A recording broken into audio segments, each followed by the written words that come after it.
Welcome everyone to Rainy Nights, the segment of my YouTube channel where I interview other motovloggers and motorcycle personalities. If you haven't been here before, I am Randy Ryder. I ride a BMW and a Harley Sportster. I ride both ends of the spectrum.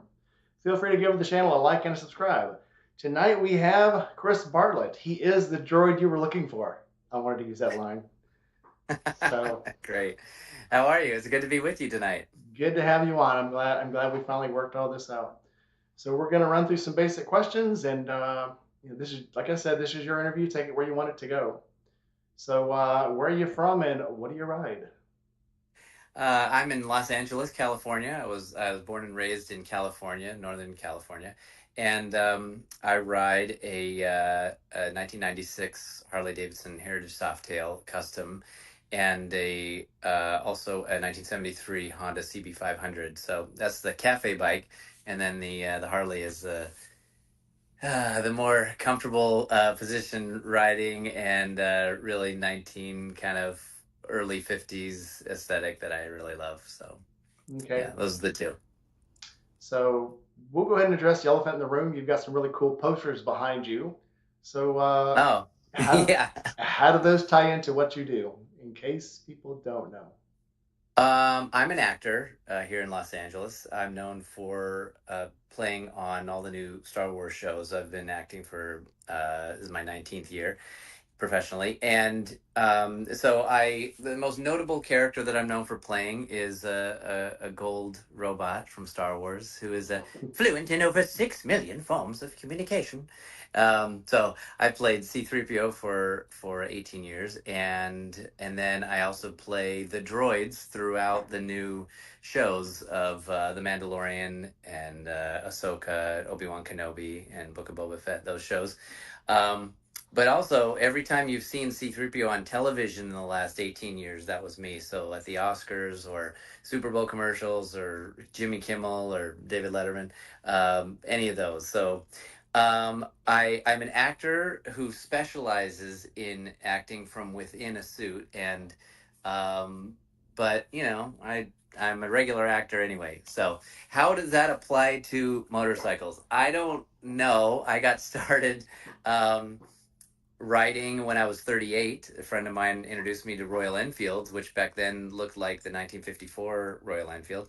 And I picked it up and started riding, and I loved it and rode that till into the ground. And then, and then I got the CB500. And then just last month, I got the Harley. So, but I've been riding probably I've clocked 55,000 miles now. So on two wheels. That ain't Thankfully, they've only been down once. even I think bad. we all, yeah, Yep. We always say you're eventually going to go down. It's not if, it's when. And yeah, yeah, not something you want to get out of the way early, but I mean, I think that's the biggest fear of, I don't know how you are, but yeah, the biggest fear of riding a motorcycle is falling down. And then once you fall down and realize you're going to live from it, things get better from yeah, then. So, yeah. Right. Yes. Right. Mine was I was in a hurry to a job interview, and I was riding my motorcycle. It was actually for Disney. I was going to get an interview for a job for Disney. I took an off ramp, an unfamiliar off ramp that I hadn't taken before, and like I said, I was in a hurry. I took it too fast, and it was too tight, and I just went wide and bumped up the curb into a median planter thing. Thankfully, it was all wood chips and bushes. But I was like, whoa, okay, I'm alive. So I jumped back on my bike and rode to the interview and made it and got the job. But I believe I fractured my collarbone in doing it because but I never went to the doctor, and now I got this kind of bump on my collarbone. But my shoulder was sore for weeks. But I probably should have gotten that looked at. But anyway, since then I've taken up dirt bikes, and that's a lot of fun too. That's newer for me. cool. Yeah, I think all of us, when we crash and we're like, I'm okay, I'm okay, I'm okay, check on the bike. Somebody go check on the bike. I'm fine. Yeah, Yeah. yeah, So that's it. tonight in the chat, let's see who all we've got. Obviously, we've got Mike Billion, Loose Juice, Sick Bastard, Steve from Indy Ridge is here. Drummer Baby Barbie's here. Crash. Speaking of Hey crashing, guys. Yeah. and Sarah, my friend Sarah, welcome. Sarah just started riding, if you guys don't know, and she's just getting very good where she can actually ride to work. So, Sarah, we're very proud of you.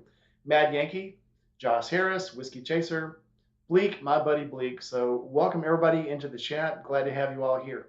As we go along here, if you have a question you would like to ask Chris, go ahead and start off with at Rainy Rider, and if I see it pop up, I'll ask Chris a question.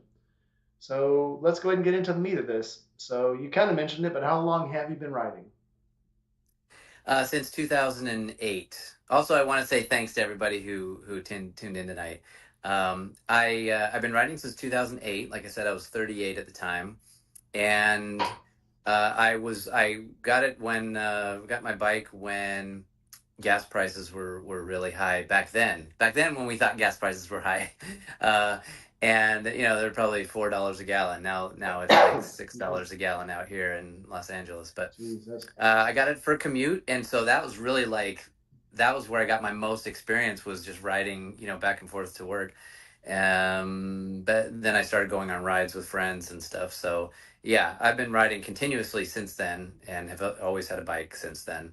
Got started later in life. I waited till all four of my kids were born before I started riding, which is usually backwards from when I hear friends who were riding until they had kids. But anyway, there wasn't any kind of connection there. It was just I always wanted to learn, so I did. So I kind of wanted to ask. So what does you design motorcycles? You build? I know you worked on the Falcon. So do you actually have a hand in designing these bikes or painting them or?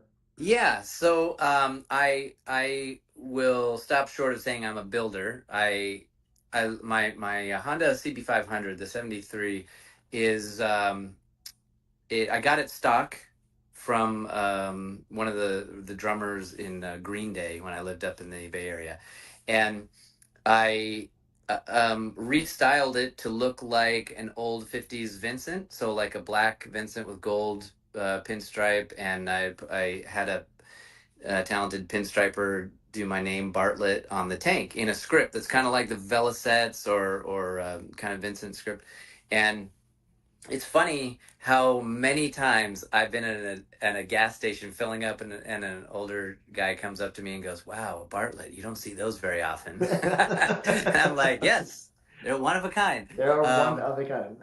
yeah, so so I lowered it a little bit. I painted, I had the rims powder coated, and like I mentioned, the tank, the badge removed, and had the script and the pinstripe throughout on the fenders and side covers. So, um, and so the plan and then I've had all the work done by talented shops. I do all the regular anything that's a bolt that I can undo and put back on, or regular maintenance stuff I do myself. But rebuilding things I haven't done. On the Harley, I was just going to get a stock Heritage Softail and then restyle it to kind of like a 1949, a newer motorcycle, but older aesthetic.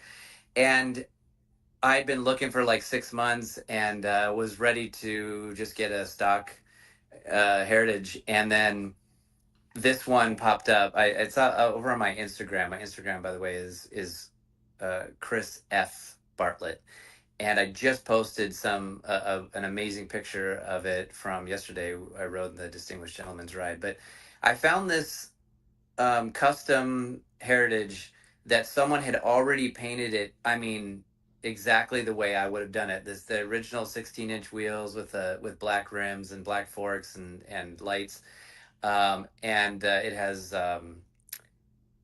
air ride suspension in the back, and it looks almost exactly how I would have wanted it to. So I can't say that I styled that one at all. Other than I did put the lower handlebars on it. It did have kind of mini apes on it before, and now I have lower, wider, kind of 1940s style handlebars. But and then I did put the Shinko tires on there, nice soft tires that resemble the old Firestones. But balloon tires, but it doesn't dig into the grooves on the freeway like the old bias ply tires did. So, and then the first bike I had was a Royal Enfield. I mentioned that one. I had lowered it and put an old brown leather solo seat on it, kind of like an old Indian, um, and then powder coated the rims also. So I don't know. I don't like to get like a stock bike. I want it to be kind of unique, and they all have to have the aesthetic of kind of old 40s or 50s bikes. So I I that's kind of saw where the I come from. I saw the picture from your ride, and when I first saw it, I thought it was actually an antique picture from like the 30s or 40s. And Yeah. then when you Oh, said it was you, I was like, "What? You, yeah. you went all out." Yeah, well, so if you're not familiar with the Distinguished Gentleman's Ride, that is a charity event that basically vintage motorcycles or vintage styled motorcycles with you dress in your Sunday best, and we raise money for men's mental health, suicide prevention, and also prostate health. And it started in Australia back in 2010. I might be wrong on that, but anyway, that's what we were riding yesterday, and so because I just got my Harley last month, I wanted to dress in kind of like the early 1950s, late 40s Harley Davidson ads. The ones you see where it's usually a guy in all khakis with knee high boots and a black tie and a cap, Harley cap with a girl on the back wearing the same thing. And so I didn't realize it was going to be such a hit. I just wanted to. This is just for myself. I was just doing it how I wanted it. And someone who's become a good friend, Alexander Ripa, is a photographer from Rhode Island, and he said, and he was there photographing the event, and I just he just heard what I was kind of styling the outfit and the whole look after, and so he started taking some pictures, and I showed him a picture of the old ads, the old Harley ads, and he just like legitimately recreated it. I was so happy with how it turned out. So yeah, that's I just got it today, and he took a whole bunch of them. So I'll be posting more. So if you like old, the old vintage Harley stuff, like period accurate kind of that era. That you can look for more of that because we took a whole bunch of photos and we had a great time. Cool. Yeah, I have a friend up in Ohio who owns a Royal Enfield dealership, and they did a distinguished gentleman's ride yesterday. Oh, And she's a lady, but boy, she dresses to the nines. I mean, she does a good job of it. And our friend Nothing at Random is on right now in the chat, and he also did it yesterday. So oh, great. it's Yeah. this the group that follows. We're big into charities, so we'll do a lot of charity Oh, good. rides. They just did a poker run up in somewhere in Ohio, St. Clair, somewhere last month, and Okay. then twice a year we go down to Florida and we do a camp out in a charity for children who have aged out of foster care. Very long Oh, story. yeah. So yeah, I can probably promise you people are going to ask you if you're going to go to that camp out because it's a charity, but we'll get to Oh, that wow. later. But yeah, too cool. I thought you were going to say when you said that you got a Harley, I was wondering if you had gotten Katie Sackhoff's Harley because she had that for sale last year, and Oh, uh, really? and it was Oh, very cool looking. And I thought somebody's going to suck that up and just because it's Katie's bike, right. they're going to pay a Yeah. good penny for it. But Yeah. No, that's back then I wasn't ready, to fully commit to getting a second motorcycle because that to me seems like such a luxury to have, more than one motorcycle. Um, I didn't jump on that one. And plus I wanted to do my research. I wanted to understand Harley's a little more, not having ever ridden one or owned one. I've ridden one before, but yeah, I just wanted to learn about which motors were, you know, I don't know. The Evo motor is really a reliable motor, and plus I love the style of the Heritage. So I know Harley is still building the Heritage, I believe. So, but anyway, yeah, it took me several months to educate myself and find just the right bike for me. but yeah, I didn't get Katie's. And that's the way you want to do. Everybody. This is a question we'll ask later. Is what would you recommend someone to get? That's a question that will come up later. I just tell Yeah. people sit on something and find out what you like, and that's what you like is Hmm. what you should get. But Yeah. we'll get into that later. I'm kind of Okay. overextending myself. But so our next question. I know you live in Los Angeles. Hmm. One of our guests, Steve Laria, he owns a boot shop out in I say shop. He owns a company that actually makes boots and riding wear. Also lives in Los Angeles, and we always joke with him that it never rains in Southern California. So I was going to ask you, what are you a fair weather rider or a rough rider? Is there conditions that you won't get out and ride in? Great question. I started, and sorry, what was your buddy's name who's had got the boot shop? Steve Laria, Steve. Oh, he owns Indy Ridge. Indy Ridge. Oh, I'll have to check it out. Thanks for telling me about that. Because I love gear, and especially gear that is timeless. So I'll have to check that out. Um, I started out in North Carolina actually riding, and because I lived out there for 7 years, and out there there's all kinds of weather.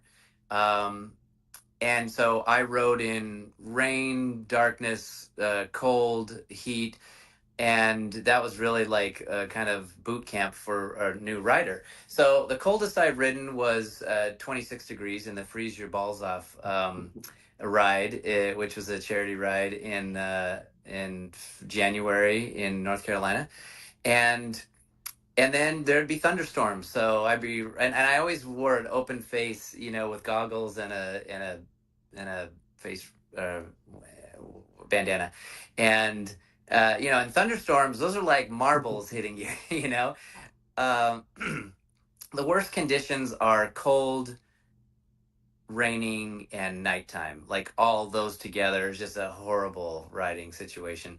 I never rode with a windshield, so I not really by choice. It was just I never had a bike with a windshield, and yeah, it's just you just get pounded. So I will ride in anything. But I do watch the weather just to make sure, because but when I was commuting, it didn't matter what was coming down. I was up in the Bay Area working, and you have to go over the San Mateo or Dunbarton Bridge every morning and every night, and that thing it's so high. It's so high, and it is really windy.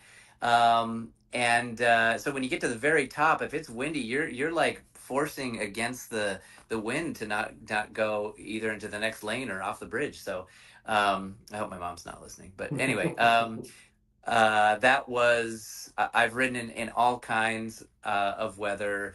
I kind of like, especially the freeze your balls off ride. I kind of like uh, fighting the cold by bundling up. I had like 3 layers of clothes on the bottom and 6 layers on top, and I got 3 pairs of gloves on, and it just felt so good. Like, wow, I'm in freezing weather, and I feel good. So that was kind of satisfying. But I said I wouldn't choose to ride in rain. That sucks. Unless you have some good gear. But yeah, so no, I'd ride in anything. My kind of guy. Yeah. The questions are coming in. So the first question we got is from Nothing at Random. What is your favorite project you have ever worked on? Doesn't have to be big budget stuff. What is the favorite thing you've ever done? Oh, filming stuff. Sure. Yeah. I would say, well, I've been on all 3 seasons of The Mandalorian, um, as well as the other shows I mentioned. Favorite one. Gosh, they're all so fun because sometimes I'm playing a mercenary or a bounty hunter or a protocol droid or a bartender or a teacher. They're most of 98% of them are droids. I would say the most fun I had was on Mandalorian season 1. I played a character named Q90, or Zero to his friends. We break this Twi'lek out of prison. So I apologize if people don't know any what I'm talking about here, Oh, but we know. huh? The grasshopper. Yeah, right. Yeah, he Yeah. looks like grasshopper or praying mantis. He was the reason I loved him so much is his character was I got to fly Mando's ship, which was my dream since I was a 7-year-old. I got to I had a great shootout in the streets of Navarro in an earlier episode, and then something you pretend when you're 8 years old and you're playing in the neighborhood with PVC pipe weapons and stuff. Um, and then I got a great death. Mando I get takes me out, and then that was the first time I got to work with the little green guy. Um, and then since then, I've worked with him so many times, and he's as real in person as he is on TV. I'm not joking. I bet he is. He's practical, so he's real. And if you walk over to him, he's sitting on a table, um, and you say, "Hey, Grogu, can I get you anything from Crafty?" And he'll like look up at you, and his ears will go like this, and his mouth will open. And it's because the puppeteers are off remotely, and they see that someone wants to play, so they're like, "Oh, we get to play." That's a lot of fun. It just feels so magical on set. But yeah, that I would say that was the the favorite episode to work on because I got to play my favorite that character.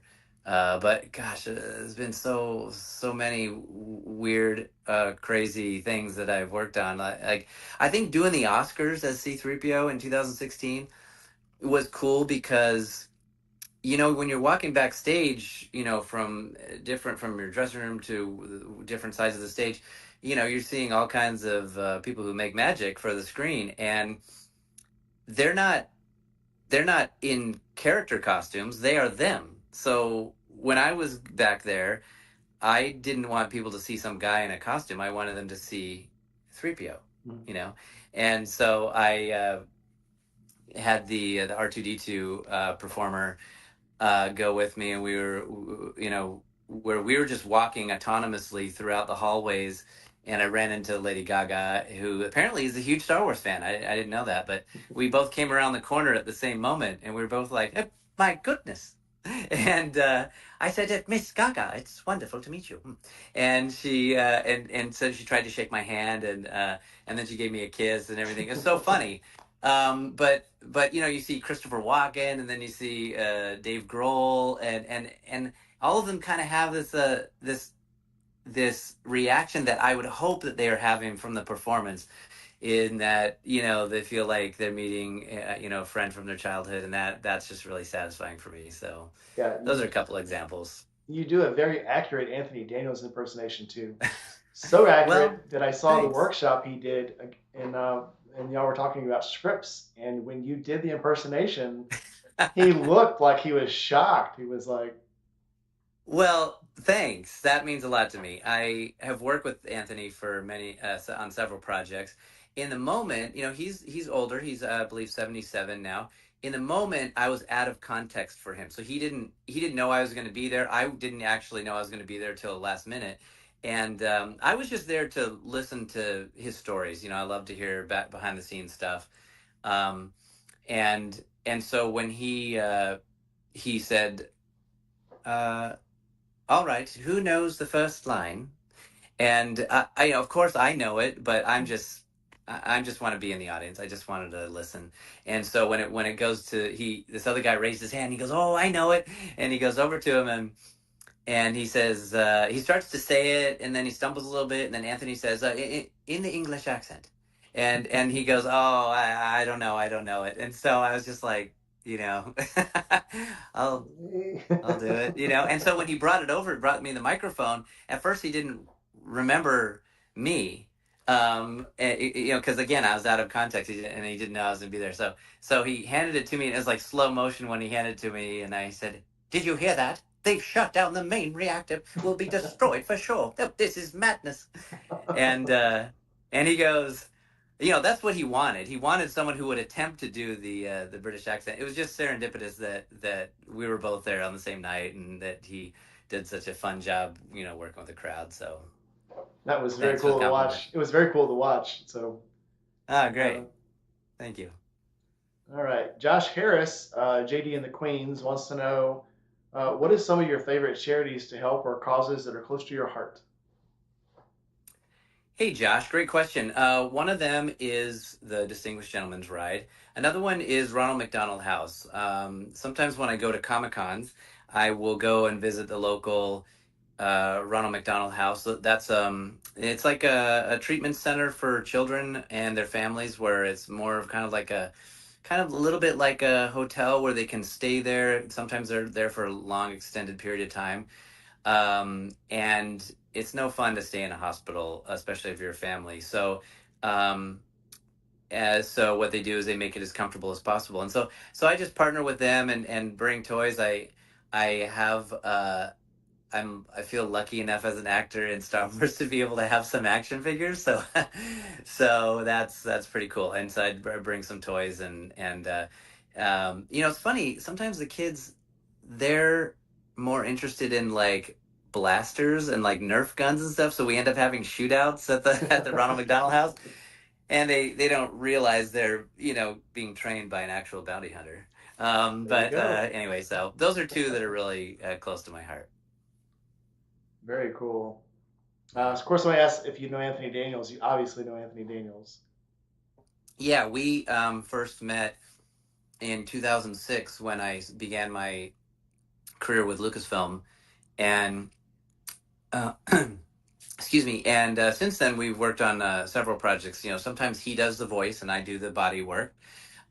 Sometimes he's there and they need C3PO to be appearing with Anthony Daniels at an event. And then sometimes I'm just doing the all the work myself. Maybe I'm, you know, I've done all the red carpets for all the new Star Wars films in Hollywood, where, you know, the media might you know, they see R2D2 and C3PO walking down the red carpet. Well, Anthony doesn't want to be in the suit for that, and that's fine.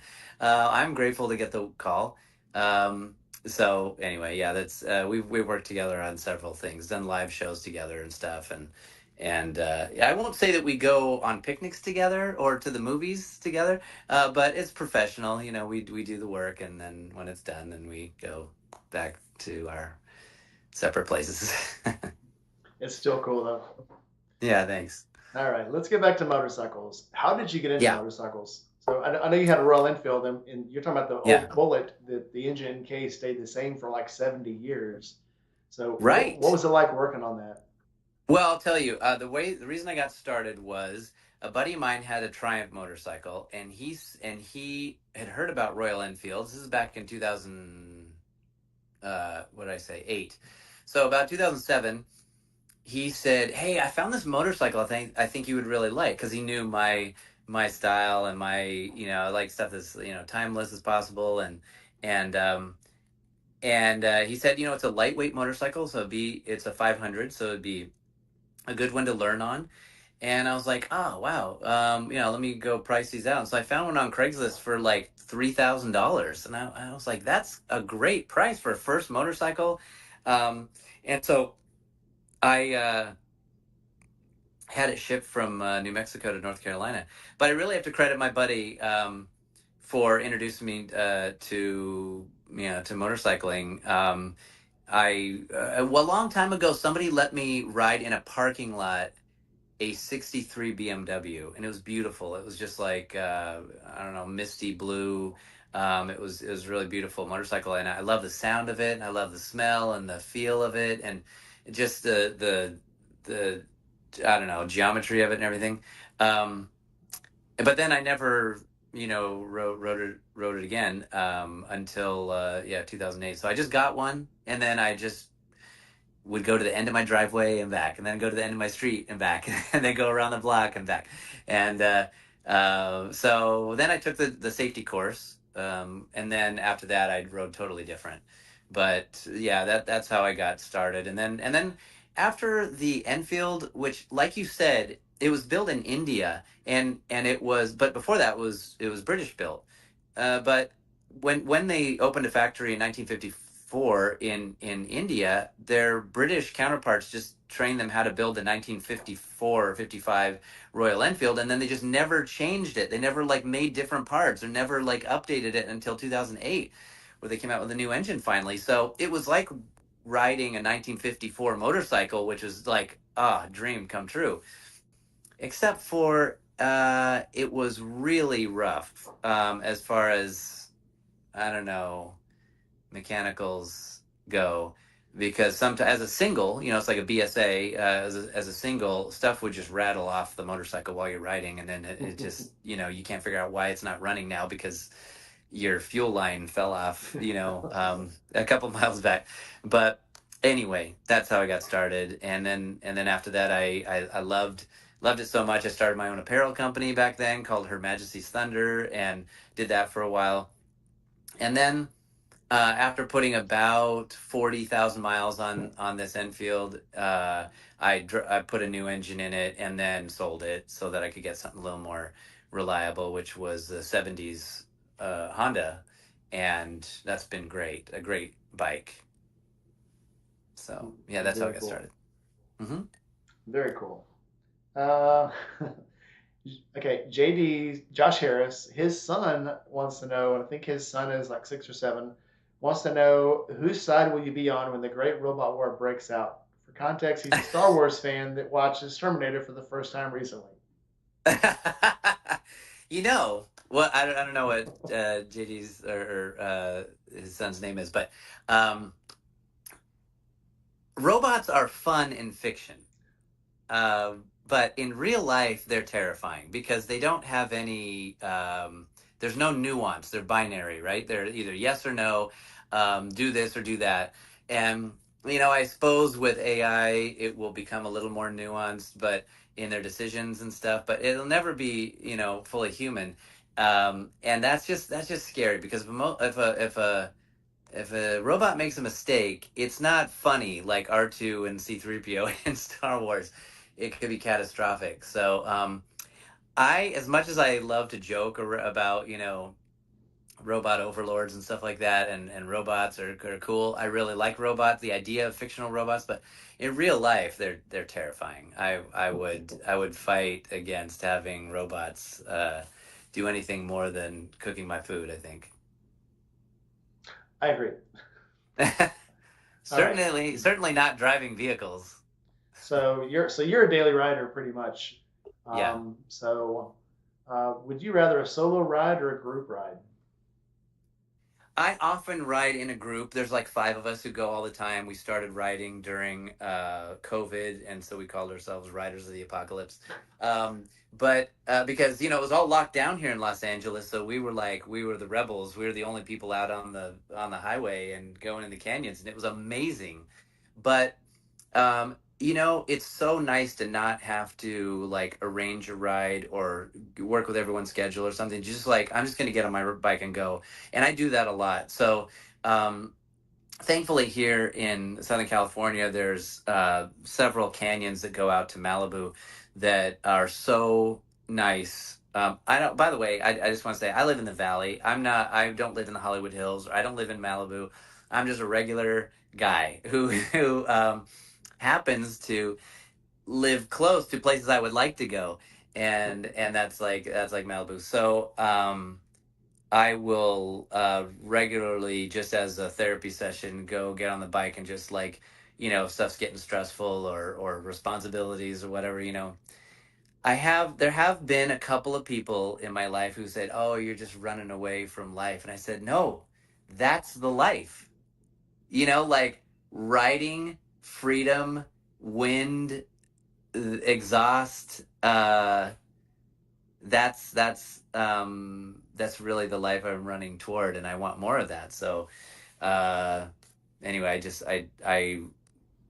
I probably ride more with a group, but I often ride just by myself, and it's just the best piece of freedom I think in my life. Yep. Yep. I ride. So I'm pretty much a daily rider, and I've noticed that when I ride with groups now, I have to ride a different way. You forget you Yeah, have to share the lane if you're when you're riding, in a pack. So it's right. uh, it's a, just a different thing. It's a little tougher. I don't know. You don't have lane sharing or lane splitting there. And are you in Ohio? You said. No, I'm actually down in Mississippi, so I live Oh, right south of Memphis. I'm literally a half mile from the border in Memphis, but I'm in Mississippi. oh, and so you don't have like lane splitting So laws there, do you? we have a weird thing here. It's not legal, but it's not illegal. So you Oh, can do it, that and it's not against the law. But if you try to go up on somebody's side and they hit you, it's your fault because you were in their way. yeah. So it's a That's really the same way weird in thing to. California. Yeah, it's a Yeah. really weird thing. Yeah. So, but that is the power of two wheels, man. When you're in LA traffic and it's stopped and you can just go past everything, that's amazing. It's tougher to do that with a group. That was what I was applying it to riding with a group is, if you have like 8 guys and you're all gonna lane split to get up to the front to the red light or whatever, that's that can be kind of hairy. You might lose a couple of guys where they're hang back or something. But so that's one of the things I like about riding solo too, is because you can just go wherever you want, whenever you want. You don't have to worry about anybody else. I totally agree. Josh Harris says Yeah. you made his son's day. Oh, great. So thanks Well, for I'm that. glad to hear it. All right. Oh, good. Drummer Baby Barbie has a question. Is there a helmet you would recommend for riding without a windshield? Gosh, I the only helmets I wear are built wells, and they have a full face, the which is the Gringo, and then they have the Bonanza, which is the open face, and then I wear either a bubble shield over it or wear goggles. But if you don't have a windshield, the bubble shield is the best thing. Um, it doesn't slow you down, maybe like a windshield might. I don't know. But yeah, no, that's what I wear. I'm pretty sure Whiskey Chaser wears the Gringo also. He can probably chime in and tell us. Yeah, he's a big Bill Wall guy. Um, Oh, great. so he's probably the only one. You don't see a whole lot of him around here, but I think that's all he wears. And I've known him, I Oh, think now for like 5 years almost, and that's just what he wears always. I like them because they're classic, motorcycles. Of course, in the days uh, of the era that I like, nobody really wore motorcycles except for on the motocross or dirt riding. But I like them because they're just classic, really well built helmets, and they have a lot of Biltwell has some other helmets that have like flip down, lots of variety, and I just think they're a real timeless product. So I like them a lot. Absolutely. I have about 6 of them. Yeah. All right, let's go on to our next question here. What is your favorite moto meetup?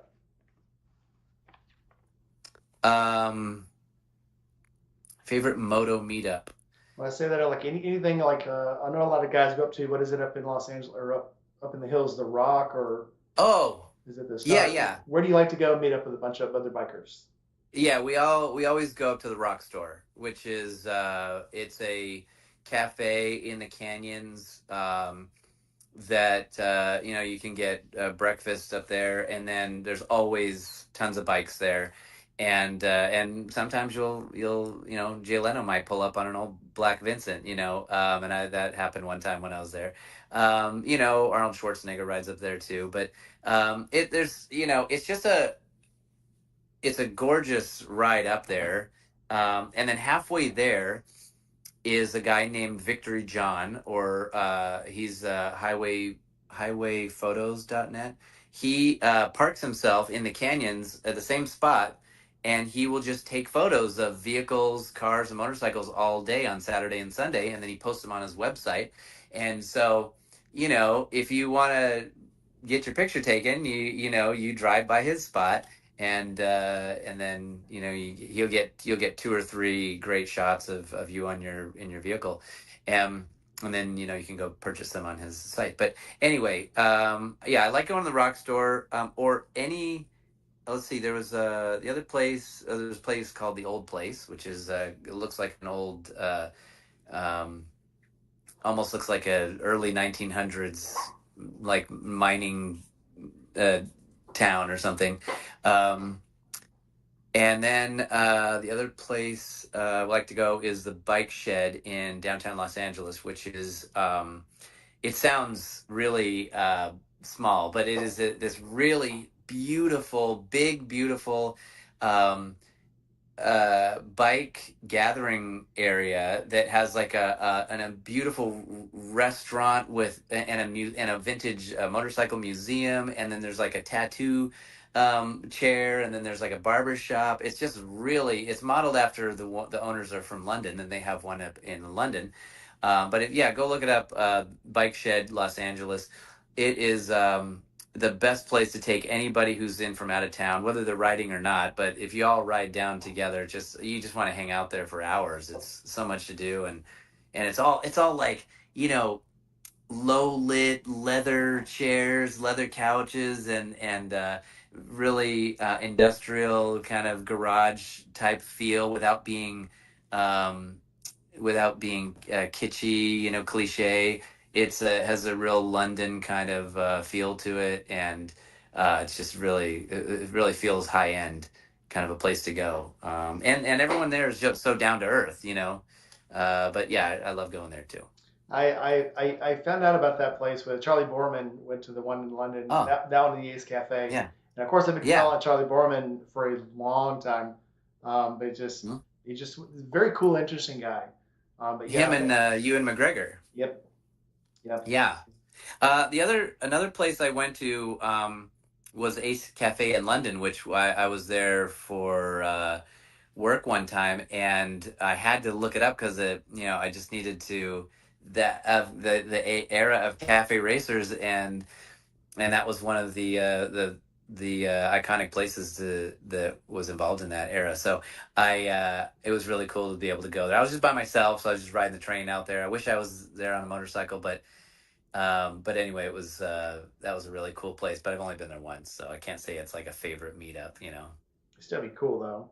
Yeah, yeah, it Memorable, was. definitely memorable. And so historic, you know, like there's so much history, motorcycle history in and around England, or London, so it was really cool. But speaking of Charlie Borman, I think, oh yeah, I did just get one of his. This is not a plug, but I did just order that quad lock that fits on your handlebars with a vibration resistant kind of phone mount, because when I was riding the Harley, um, it was kind of stressful to have to look down away from traffic. Also, I had a passenger, so to look down away from traffic on the tank and then look back up to make sure I wasn't going to rear end somebody.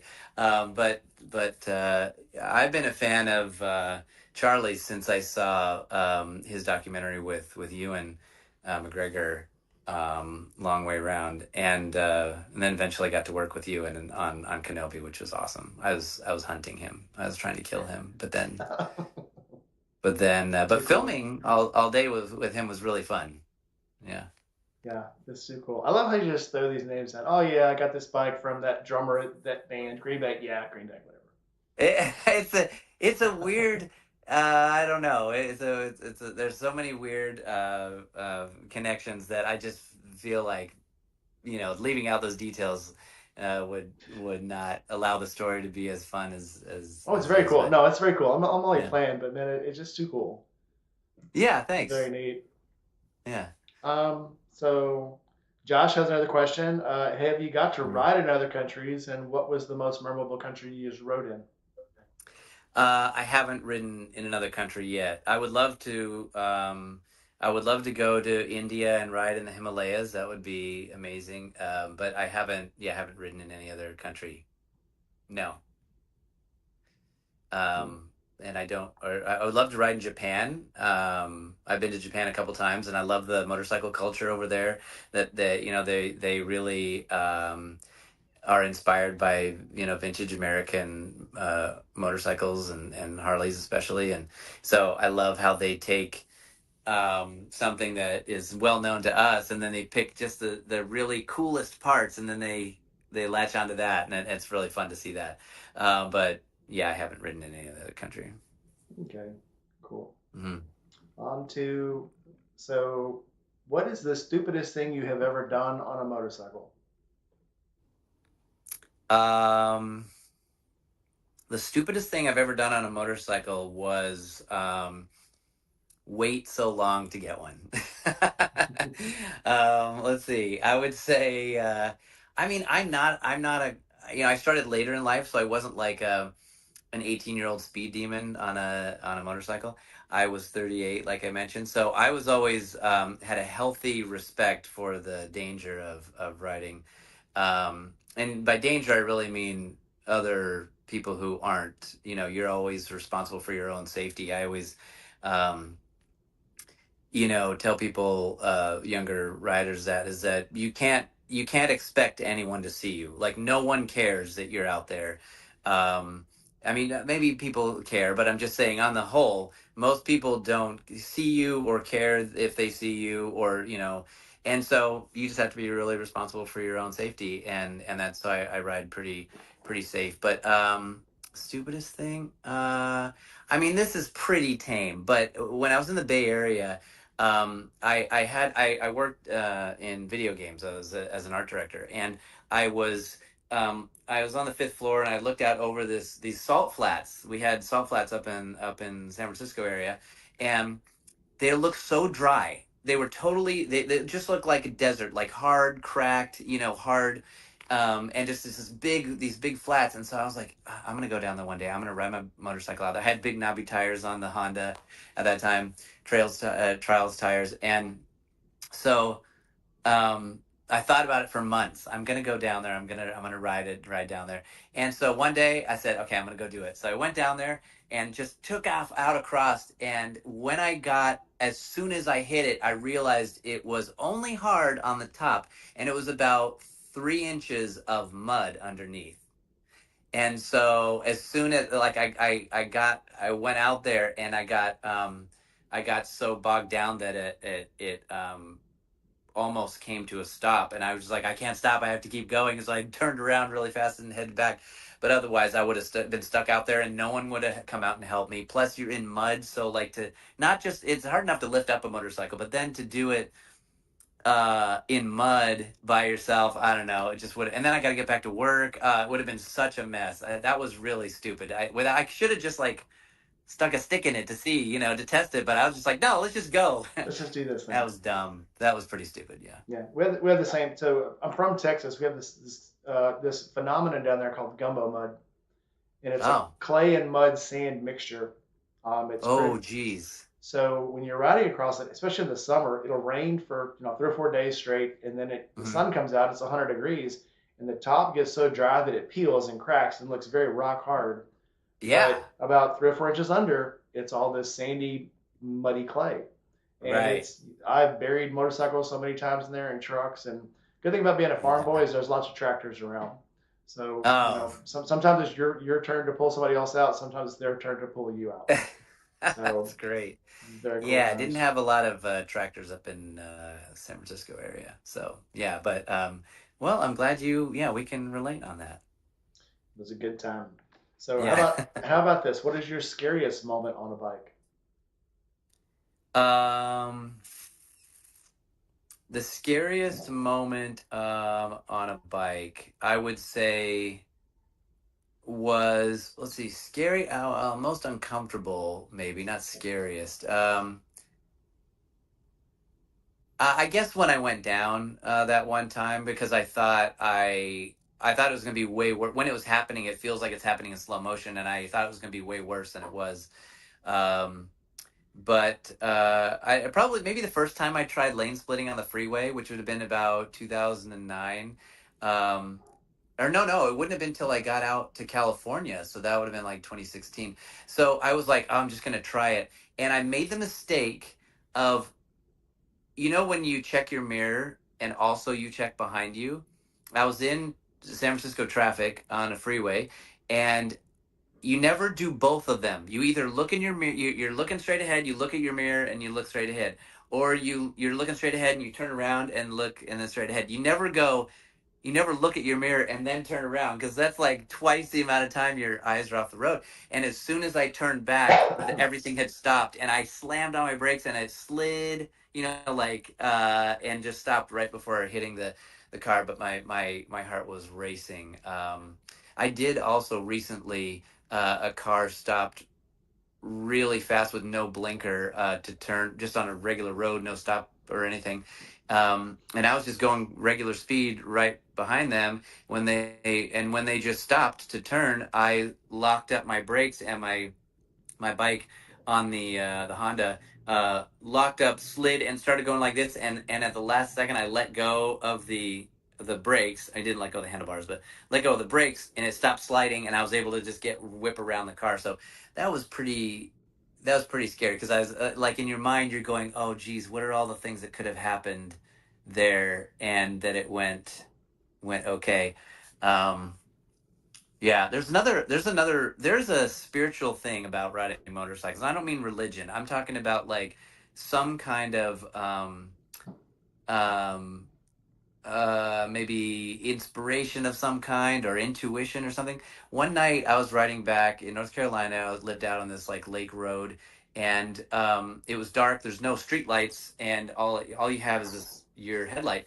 And so I, for whatever reason, I always have, like, you could call it, I don't know if you could call it a prayer, or just like you're just thinking of it before you go on a ride, is like, you know, um, a certain couple things that I say.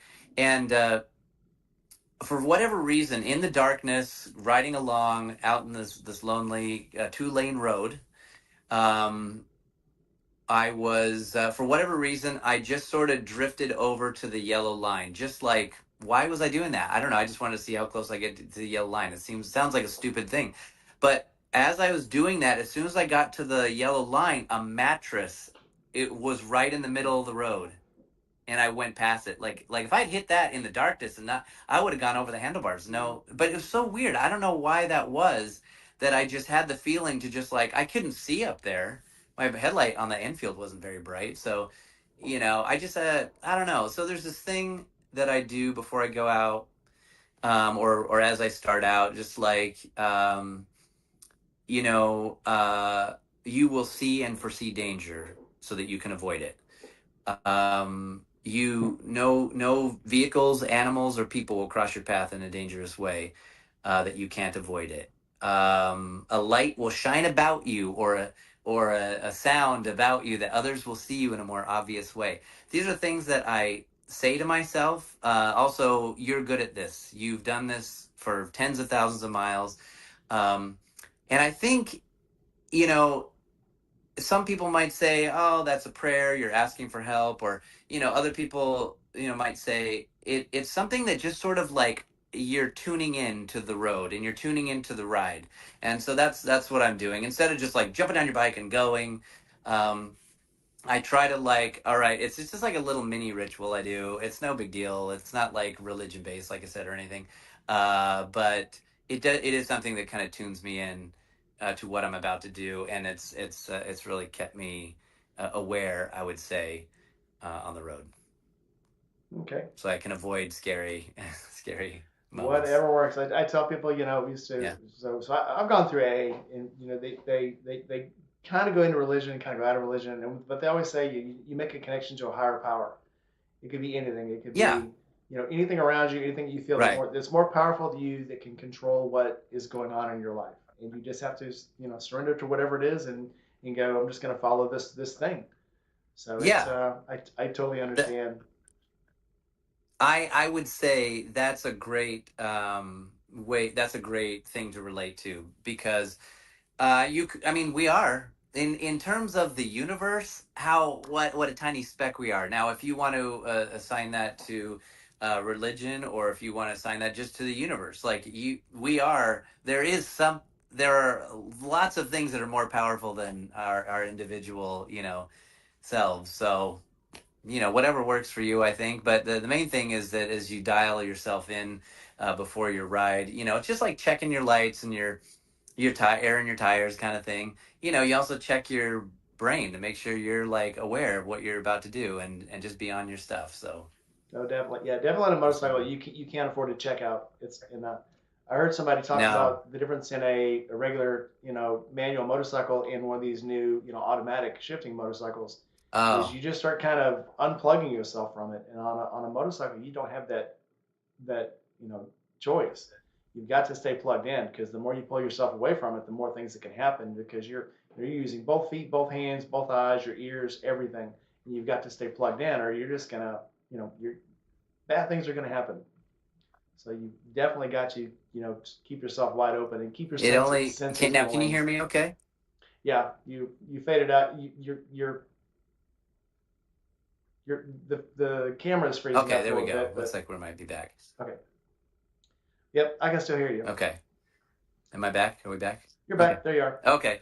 Um, yeah, yeah. So you can't check out for, a second. I mean, you're the whole time you have to be really focused. And I guess that's what I really like about it, because like all the stressful stuff it's forced away. It's like if you're just sitting at home on the couch scrolling Instagram, like that, all the stress, or laying in bed at night, and all the stuff that's coming in your mind about all the things that have to be done, somehow when you're on a motorcycle, it is like electrifyingly focused on what's ahead of you. I've tried a couple times listening to music, and it's so relaxing, and I got a little nervous one time, that I was so would be too relaxed, and so I haven't done that since. But I mean, I'm not saying it's wrong or anything, or everybody's different.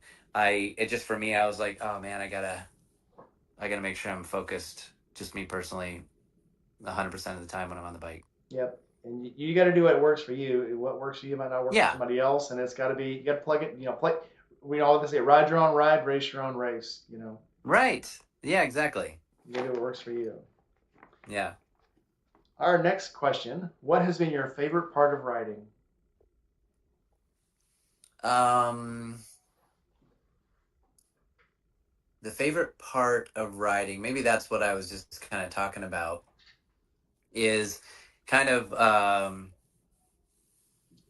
man, I think my favorite part's got to be that I can just leave anytime, and I don't have to take a carload of people, and I can just go anywhere I want. And I don't know what your age is, but when there's a whole generation of kids now, that I grew up in the 70s and 80s, where there's a whole generation of kids now that are like,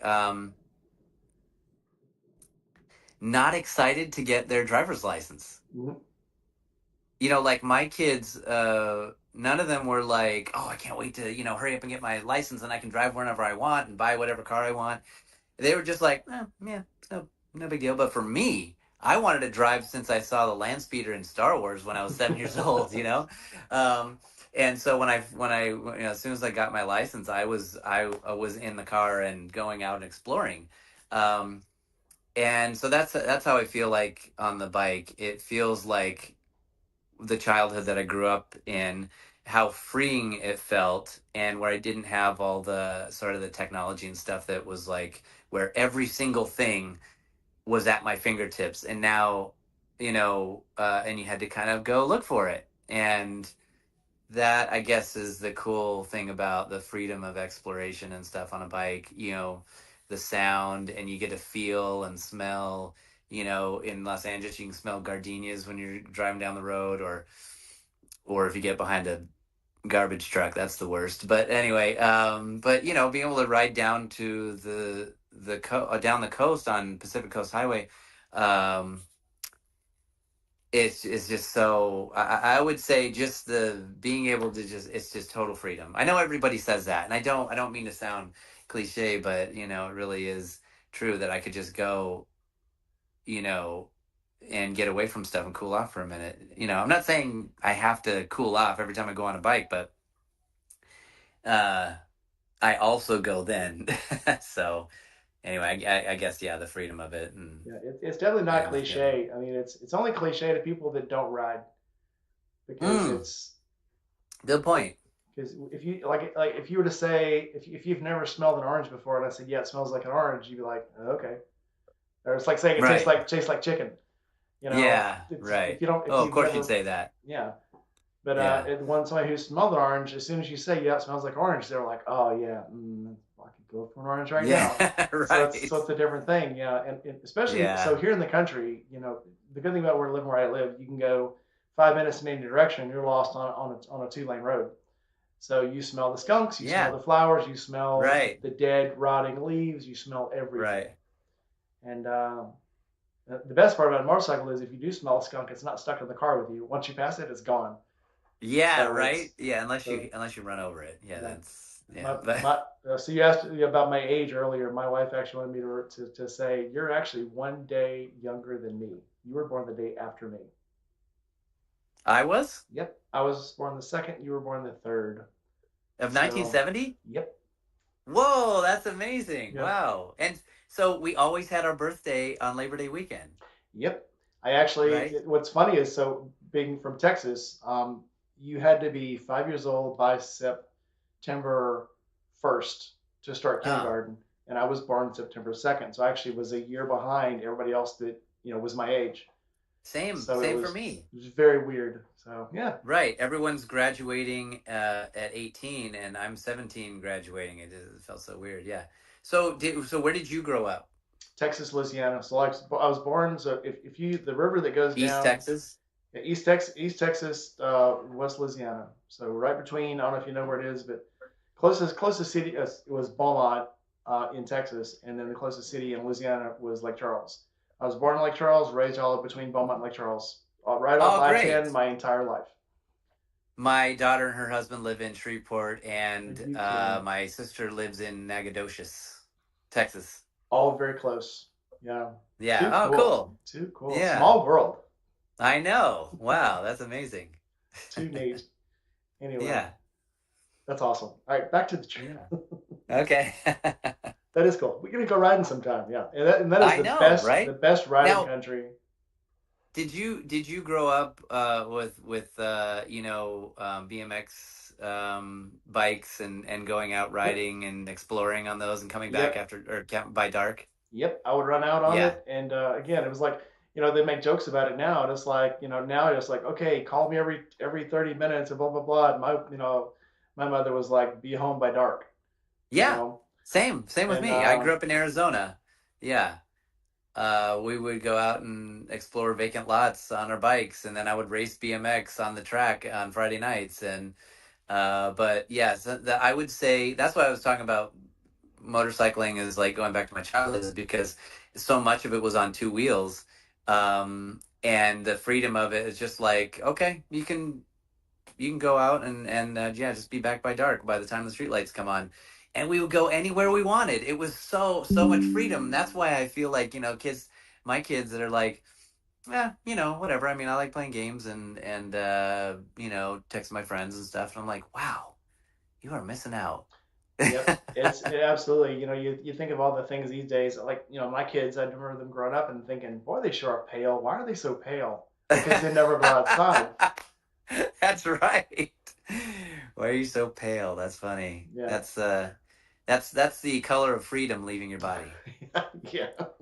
I like that. I like that. I'm gonna use Uh-huh. it again. Mm-hmm. All right. No charge. Flip side of the last question. What's the most Mm-hmm. frustrating part of riding for you? Um, Most frustrating part of riding. Oh gosh, I guess traffic. Here in LA, there's always traffic unless you go on a weekday to in the canyons, and there's not any, and that's always nice. So I mean, even early in the mornings on Saturday or Sunday, there's no traffic in the canyons. But yeah, I guess traffic. When I was on the Enfield, it was like not being able to shift, or or the clutch plates are burnt out or whatever. Um, yeah, I would just say yeah that yeah. I don't have any other frustrating things. I find so much joy in riding that it's yeah. I mean, I guess when your bike breaks down, that sucks. Um, I think what's funny is every time you go to kickstart your motorcycle when people are watching, it doesn't start for whatever reason. But then when you're alone and you start it, it starts no problem. I think that's a funny frustration thing. I don't know why that is. Yeah, I think that's Must be it. that Every time I'm at work and universe thing. somebody goes, "Can I look at your bike at work?" So yeah, sure. We go out there, and that's when I find out I left my driving lights on. The battery's dead. I'm Ah, like, well, that was right, at least somebody's out here and they can help me push start it now. So let's get back. Let's do right. this thing. Yeah, See, exactly. it never fails. If you have an audience, you're going to mess something up. So Yeah, right. You're gonna forget to turn the switch on, the run switch on or whatever. I think it's just the universe just keeping you humble. keeping You you know. humble. Absolutely agree. Yeah. All Yeah. right, let's see if we got any more questions coming up. And while I look for those, so Bleak Rides, buddy of mine from Des Moines, Illinois, asks, have your experiences in riding had any effect on your approach to your work after riding in the good and bad of the road, being in a robot costume all day? Hang on. That well, I don't ride in a robot costume. I did, but I would ride the set. What was your friend's name? Bleak. His name's Billy. Billy. Thanks for the question. Um, have ridden the set a couple times. But yeah, when I'm in suits, which are very physically demanding. I mean, the costumes weigh about 21 pounds, or give or take, and but they're very, restrictive, we'll say. They're very tight. You're bolted together. The head is screwed together on, and you can't sit down. Or anything like that. And so all day it's pretty physically demanding. Plus you have to, like, remember all your lines. Plus you have to project the emotion of the character through a faceless, expressionless face. Um, and it can be kind of exhausting. And so at the end of the day, I thought it'd be cool to ride an hour each way to set on my motorcycle. And on the 405 has this. It was constructed uh, in sections of concrete, so you have like 6 or like 10 foot sections that are separate from each other. So it's like the whole time. It's not a smooth, asphalt. And on a cafe racer, when you're like this, your neck is like, so I wouldn't recommend riding a motorcycle on the days that I'm working on set. But I do all my own stunts in the suits, which are not comfortable. But I wouldn't recommend doing stunts in a suit on a motorcycle unless the suit is made out of rubber or something. I don't know if that answers your question. Close enough, I Yeah. think. Yeah, I used Okay. to.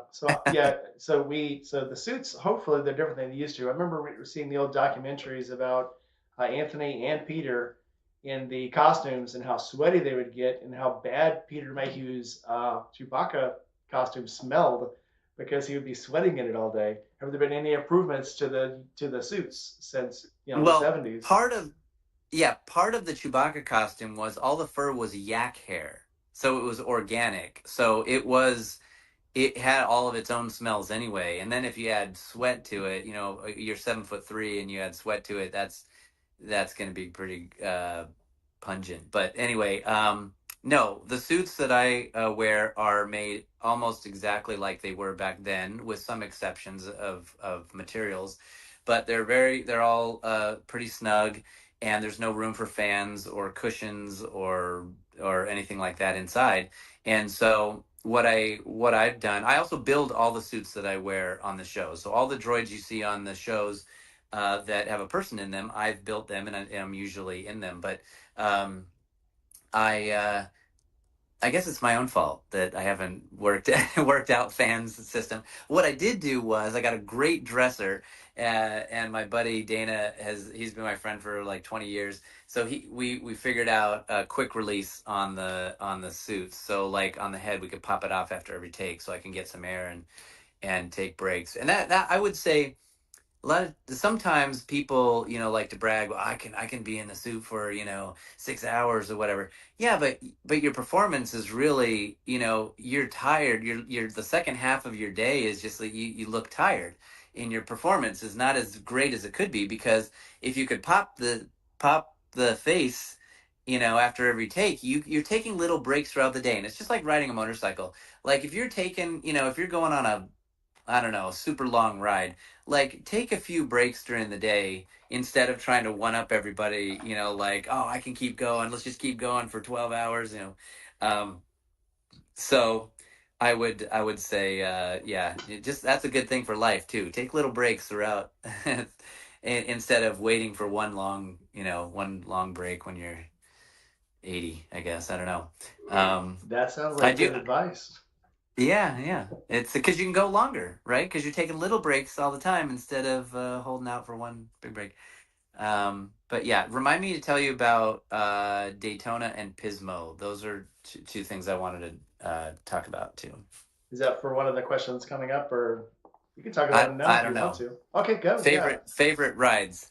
I when I was living in North Carolina, I rode down to Orlando because I did some work at the Disney parks a few years ago, and so I'd ride my motorcycle down, and I rode it out to Daytona Beach. And Daytona Beach, well, I guess in Florida you can ride your motorcycle and cars on the beach, several beaches. But for me, that was one of the most thrilling experiences. You know, where they used to race, have races going back into the 50s on the beach there in Daytona.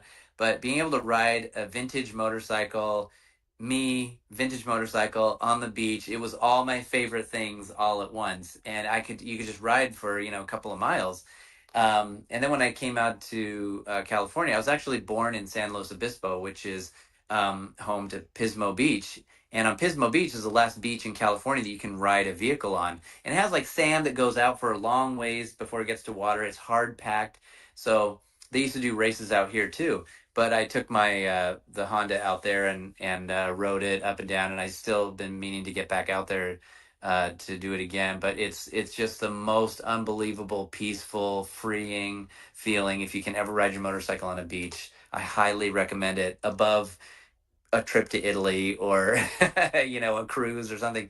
It's just a great if you ride motorcycles, it's a great fun thing to do. Very cool. I've actually rode a motorcycle on Holly Beach down in Louisiana before, and it is pretty cool. Oh, cool. Very In neat. Louisiana, I didn't know they had beaches you could ride on. Cool. Yep, they have. If you look, one of the last big hurricanes wiped out most of the beach, and it used to have like the houses on stilts and little bars on stilts and Mm-hmm. little places on the beach. And when the hurricane came, they just wiped everything out. But I mean, again, being Jeez. back there in the teenagers, we're talking about between 84 and 85, getting on dirt bikes and riding on the beach Yeah. or riding through the swamps, and it was just everybody did it. It's such a thing. Yeah. So That's it's too cool. cool. Wow. That's So very cool. Diana Pillion Style, who is also my wife, has Oh, hi, Diana. she has a question. Okay. Um, how do you schedule your bathroom breaks in the suit? Well, like Dad used to say before a road trip, you go before you go. And that's what I do. That is one of the top three questions I get in being in the suits is that. Yeah, but I do drink water throughout the day, and I don't know where it goes, but I'm able to go till lunchtime. Then we suit down during lunchtime, and then suit back up for another 4 hours or so of the second half of the day when I'm filming. Um, yeah, after 18 years, uh, what you don't want to do, Diana, is eat lobster ravioli for lunch in between suit sessions. Don't ask me how I know That sounds like a story. that. Oh man, I was on Mandalorian season 3, and I worked with Carl Weathers, who sadly passed away recently, and I worked with him every day as his right hand droid. If you go watch Mandalorian season 3, and on Disney Plus. Anyway, so you have Jon Favreau, Dave Filoni, another director, Carl Weathers, and all these, these very important people. Okay, and then there's me, and I show up after lunch, and I'm like, okay, I'm ready to go, and then I didn't feel so ready to go, and then it just got worse and worse, and I started sweating, and I was like, oh, Dana. I don't know what's happening. I don't feel so good. And he was like, uh, okay, we're just about to go on. So one of the things I learned, Diana, in being an actor in a suit is you don't say, hey, can we take a break so I can go to the bathroom? You don't say that because they'll go, oh, just give us 10 more minutes or just give us one more take because it'll be 20 takes and it'll be 40 minutes. So what you do is you say, hey, in 10 minutes, I'm going to leave. I got to go and I'm coming back. So I only had to do that a couple of times and it worked out fine. But everything came out in the end. As long as it works out. Yeah, yeah. Paul Beardsley's question is, what was your best wrong turn on a motorcycle? Oh, my best wrong turn. That's a great question, Paul. Um, Wrong turn. Um, I gosh, I'm trying to think of all the best places I've been that were wrong turns. I mean, I think I mentioned Daytona Beach. This probably fits in there.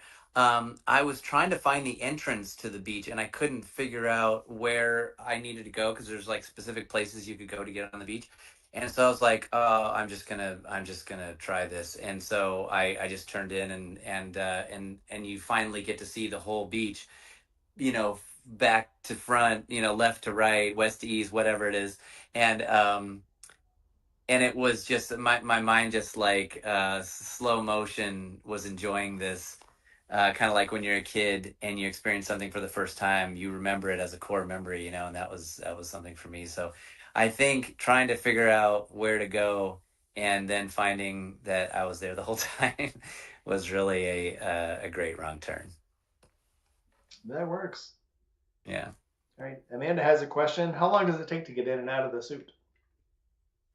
Who had a question? My friend Amanda, I actually grew up with her. Amanda. Amanda? Amanda. Amanda.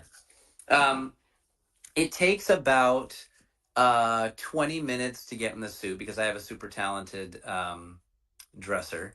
Um, and he knows the suit and he knows me really well. And it takes about 5 minutes to get out. I don't know why, but that's how it works out. It takes about 5 minutes to get out of it. And yeah, I've had to get in it in 10 minutes, and that was very pinchy. But, I'm used to wearing helmets. And if you look at a picture of C3PO, um, I wish I had one here that I could show you. But anyway, oh, well, no. Anyway, so if you look at a picture of C3PO, he has little black dots right in the middle of the glowing eyes, right? And that's all you can see through. Those are like drinking straws, and they're about this long and as big as drinking straws. So that's all you can see through. So I'm used to being in a helmet for work, and so for riding in a motorcycle, it feels very much at home. But what I do is I focus on what's, because you can see inside the helmet, and it feels very um, Tony Stark in the cave where he built the first Iron Man. Where you're in this, like, it can be very disorienting and could cause some claustrophobia for some people. But what I do is I focus on what I can see outside. So I'm focusing on, like, oh, I'm seeing stormtroopers and aliens, and goes the big land speeder, and there's John Favreau. There's some people smiling. So that's what I do. Instead of focusing on what's the troubles that are happening inside, I try to focus on what all the good stuff is happening out here, and that really helps to ease any disorientation. But anyway, yeah, I know that's an additional answer, but there you Nope. go. That's a Every answer is a bonus. good answer. Bonus answer. Okay. I have no problems Oh, with that. good. Yeah. Okay, so we're almost halfway through the year, not quite, but what are your plans for the rest of the year? Do you have any rides planned, any vacations planned, anything, any big projects coming up that aren't movie related? Or you can talk about whatever you want to. But what's coming up that you're really excited about? What I'm really excited about. Well, the thing I was really excited about was getting this Harley, because I'd been planning on it for like 6 months. So now I just had my first big ride with a passenger, and so this is really the beginning of the whole summer I was looking forward to, is being able to ride this Heritage Softail. So what am I looking forward to is, I guess, that. I also restore old cars, and so I'm working on one right now, which is it's a '67 Datsun Roadster, which is it's like the Japanese answer to the MG, um, and so that's I've been working on that for about 6 months. And it's at the paint shop, so I'm going to pick it up at the end of next week. So I'm excited about that. Um, what else?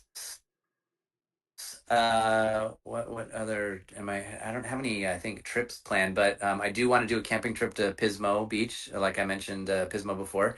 I have a 62 Ford Econoline window bus, which is um, it can carry my Honda. I don't think I could load the Harley in that and feel comfortable doing it myself. But anyway, I'd love to take my motorcycle up there, camp in the van, and ride on the beach. Uh, I'm a kind of guy that I feel very comfortable, by myself. I'd like to be with other people all the time, but I don't. I have gotten finally to a place in my life where I feel comfortable doing stuff by myself. I think because I have four kids and they're grown now. That you put so much time into serving others that it's nice to have some time to yourself now.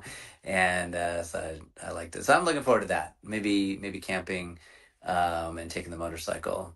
Oh, also, my lady friend Katie she wants to learn. She grew up on dirt bikes and she wants to learn how to ride street. So she's going to learn on the Bartlett, and gonna schedule a safety course for her to take, and that'll be really fun to see someone else from from their perspective of riding on the street for the first time, and so I'm looking forward to that too. Yeah, it's always fun to watch new riders. I got to early this year, early March, I got to see a MSF course, and I got to record it Yeah. for this Harley dealer. And they were all so Mm. excited about being on their bikes and being able to brake and being able to turn and their first figure eight. They were stupid excited. We're talking about 30 and 40-year-old people out there, and they're excited Yeah. like 12-year-olds. And Yeah. it's So much refreshing to joy, watch. right? Yeah, it's very refreshing to watch. Yeah. There's so much joy in learning this new skill that and I think people who haven't done it or don't ride motorcycles or can't really appreciate it. Some people just don't want to do that, so they wouldn't have any. They would find it frustrating to try and learn. If someone's forcing them to do it. But if you want to do it, nobody's born an expert motorcyclist. Everybody has to learn. Um, but I think like I took my two boys a couple of years ago out here in Southern California. There's a place called the Honda Training Center, and it's a dirt bike training facility. And so they'd never rid motorcycles except for ridden with me on mine as a passenger.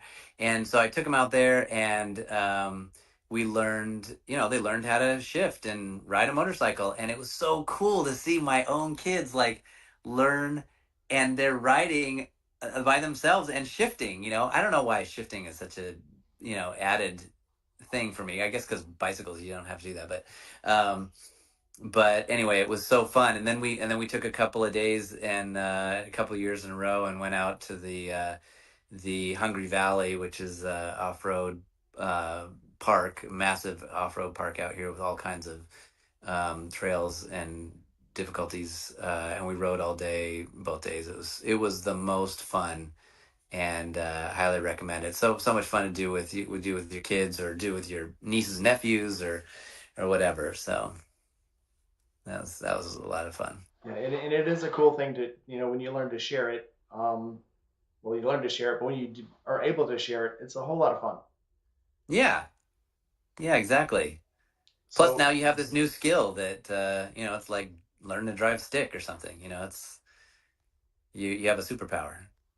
you have a superpower, yeah. Yeah. And I've heard people tell me, oh, well, I want to learn how to ride a motorcycle, but it seems like it'd be really hard.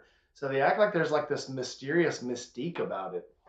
And I guess Well, again, it's yeah. like it kind of like this little magic trick where you got to wiggle this hand and wiggle that hand, and then you got to do your foot, and you got to, so it kind of is this ritual you have to go through to make the thing go. And you don't think about it until you see somebody else do it, and they're like fighting through the movements, and it's like, well, I guess it's more complicated than I thought it was. Right. But There's you that. just learn it. And yeah, you do, and then once you do, it's a second, muscle memory, second nature. There's that, and then there's also every time you tell someone that you ride a motorcycle, they say, "Oh, my brother or my uncle or my father-in-law's cousin's roommate, was killed in a fiery, horrible wreck," and I'm like, "Oh, thanks for telling me that." I feel your concern and your love for me, so I appreciate that. But yeah, so many people want to tell you about horrible things that happen to people. I mean, it's just like plane crashes. I mean, like everyone who's died has drunk water. I mean, like, you know, I appreciate the concern, and I will, watch out because I'm the only one who's responsible for my own safety, like we talked about before. Yeah, when you're talking But about the guy yeah, at the it gas is. station, it's there's two. Whenever I'm at a gas station getting gas and somebody starts walking toward me, I know Yeah, they're gonna say one of two things. They're gonna either say I used to have a motorcycle, or they're gonna tell me about somebody they know that died. One or the other. right, right. So it's And is that going to make you change your mind about riding a motorcycle? yeah, I'm still gonna crank it and drive No. away. Yeah. Right, right. Yeah, and it's up to you. We accept risk as motorcyclists, but we also accept risk as flying a plane or driving a car or swimming in the ocean. I mean, like we accept risk all the time. Uh, Society's never going to be able to take all of risk away for your safety, Yep. you know? Yeah, Absolutely. so you accept what you want and don't accept what you don't. No one's forcing you to do anything. Yep. Also, no one's forcing you to come over and talk to me about, all the terrible things that could happen on a motorcycle. We talk about it all the time. We all know there's a risk. You just manage whatever risk you can. Sometimes that Yeah, means wearing, in the winter, it's a whole lot easier to wear a whole lot of gear than it is in the summer when it's 110 degrees. But you still yeah. mitigate that risk to whatever, degree you think is acceptable at the time. Right, exactly. And how you ride too, or where you ride or when you ride. Like if you don't feel comfortable riding on the freeway at night, then don't do that, figure something else out. I don't like to ride on the freeway in LA at night, especially if it's cold. But I don't know, but it just but I still do it, if I need to, it's fine. When I started riding on the Harley, that is 2.5 times heavier than the Honda, my other bike. And so I was really nervous about, Harley riders are probably like, you know, what's your problem? But I was so used to a 500 that going to a 1300, it just felt like this behemoth. And so when I started riding it, I took it to this empty parking lot and just started doing like circles, and then started doing figure eights and trying to make them as tight as possible until I was just hard cranking the handlebars and just doing it as slow as possible without falling down. And then I felt a lot more comfortable, And then if you put a passenger on, um, that's a trial by fire. You're luckily I have a rider or a passenger who is very aware of, like I mentioned before, she grew up on dirt bikes, but she's very aware that not to make sudden moves or slap my helmet or anything like that, so but still it's a much heavier bike, and now I've got a passenger, and so but it worked out fine. I just took it slow, like you say. You accept the risks that you can, and so maybe you just ride slower, or maybe you don't go on the freeway. We stayed off the freeways to go to this distinguished gentleman's ride, and that made it even more fun. So, and we're not, no, we're not. I don't ride with speed demons or guys on high speed bikes. We just like to ride and just be together and just like go places on motorcycles. So that's another thing, is ride with people who ride like you do. Yep. Yep. And if they don't, then Yeah, you can always step out. You don't never have to, yeah, you never have to stay with that group. yeah. No hard feelings. Yeah, Yeah. Steve, who owns Indy Ridge, the motto of their company is the art of risk. Um, Oh, so they have obviously good gloves that have reinforced knuckles. They have the good boots that have the reinforced ankles, and they double stitch across right. the toe. But they're beautiful gear, but they're for Hmm. mitigating risk. Ah, So yeah. so you can have it both ways. You can be comfortable and mitigate your risks, but Hmm. also be stylish. Yeah. Yeah. Cool. I'll have to check them out. He is cool. He's Yeah. he's my dude. Wanted to plug him, but it's a very good point. Like I said, so we do a lot of rides down in Florida where it's 110 Hmm. degrees, and the gear I Yeah. wear here when it's 70 degrees is not the same gear I wear down in Florida when it's 110 degrees. but I still, and 85% humidity, yeah, right? but I still wear as much gear as I can to mitigate whatever risk I think I'm going to get into. So you just have to Oh, do that's those smart. things. Yeah. Yeah. I wear gear down in Florida during the summer also, but it was the gear was fiberglass and was all bolted to me. So, and I was outside in 102-degree weather with 76% humidity. It was horrible. And after that, I just said, "Hey, I'm gonna need to be in air conditioning from now on." And they're like, "Oh, okay, no problem. Yeah, we'll Okay. figure that out." And yeah, Disney was great about that. And yeah, but yeah, that was that gear. I didn't have a choice. Yeah, yeah, yeah. That's where U Studios is. So yeah, have fun. Yeah, yeah. So three times people have already asked, do you know about Forgotten Angels? And we talked about before we came on. Forgotten Angels is the charity that's down in Tampa that helps children who've aged out of foster care. Oh, So that's, and by aged out of foster care, I mean a lot of, obviously we hear a lot of horror stories about children who go into foster care. They raise them like cattle because they get paid $1,000 a month to keep them, and then as yeah. soon as they turn 18, they throw them out. I've gone. This will be my seventh camp out. I guess will be in October, and I've met these kids that literally, when they get to when David and Cindy take them in, they don't know how to tie their shoes, they don't know how to drive a car, they don't know how to, a lot of them haven't Whoa. graduated. They literally get kicked out on their 18th birthday. So it's one of the charities that I highly support. I do a lot of videos on it, and obviously people in the audience are asking if you would be interested in attending a Forgotten Angels camp out. Oh, 100% I would. My girls are 26 and 24, and my boys are 18 and 16. And I I can only imagine what it would be like had they been in a situation where they didn't have any parents and they were alone, and what that must feel like. So yeah, I would totally love to hear more about this, about the camp out, and about, I suppose there are motorcycles involved. Tons of motorcycles. Okay. So the way motorcycles got involved, obviously it's Florida. Yeah. The cheapest transportation for these kids who have never had a license, never had a job, never, a lot of them are even trying to finish school, is to get a cheap motorcycle, fix it up, and they can drive. So a friend of Yeah. mine, Weems, actually is a motorcycle builder. He was volunteering his time down there teaching these kids how to ride motorcycles, how to build motorcycles, how to work on them and stuff. Wow. And they asked him, is there a way we can raise money? He says, well, I'm building this little Triumph. Let's see if we can auction it off or something, and we raise some money. Maybe we'll get, maybe $10,000 for it.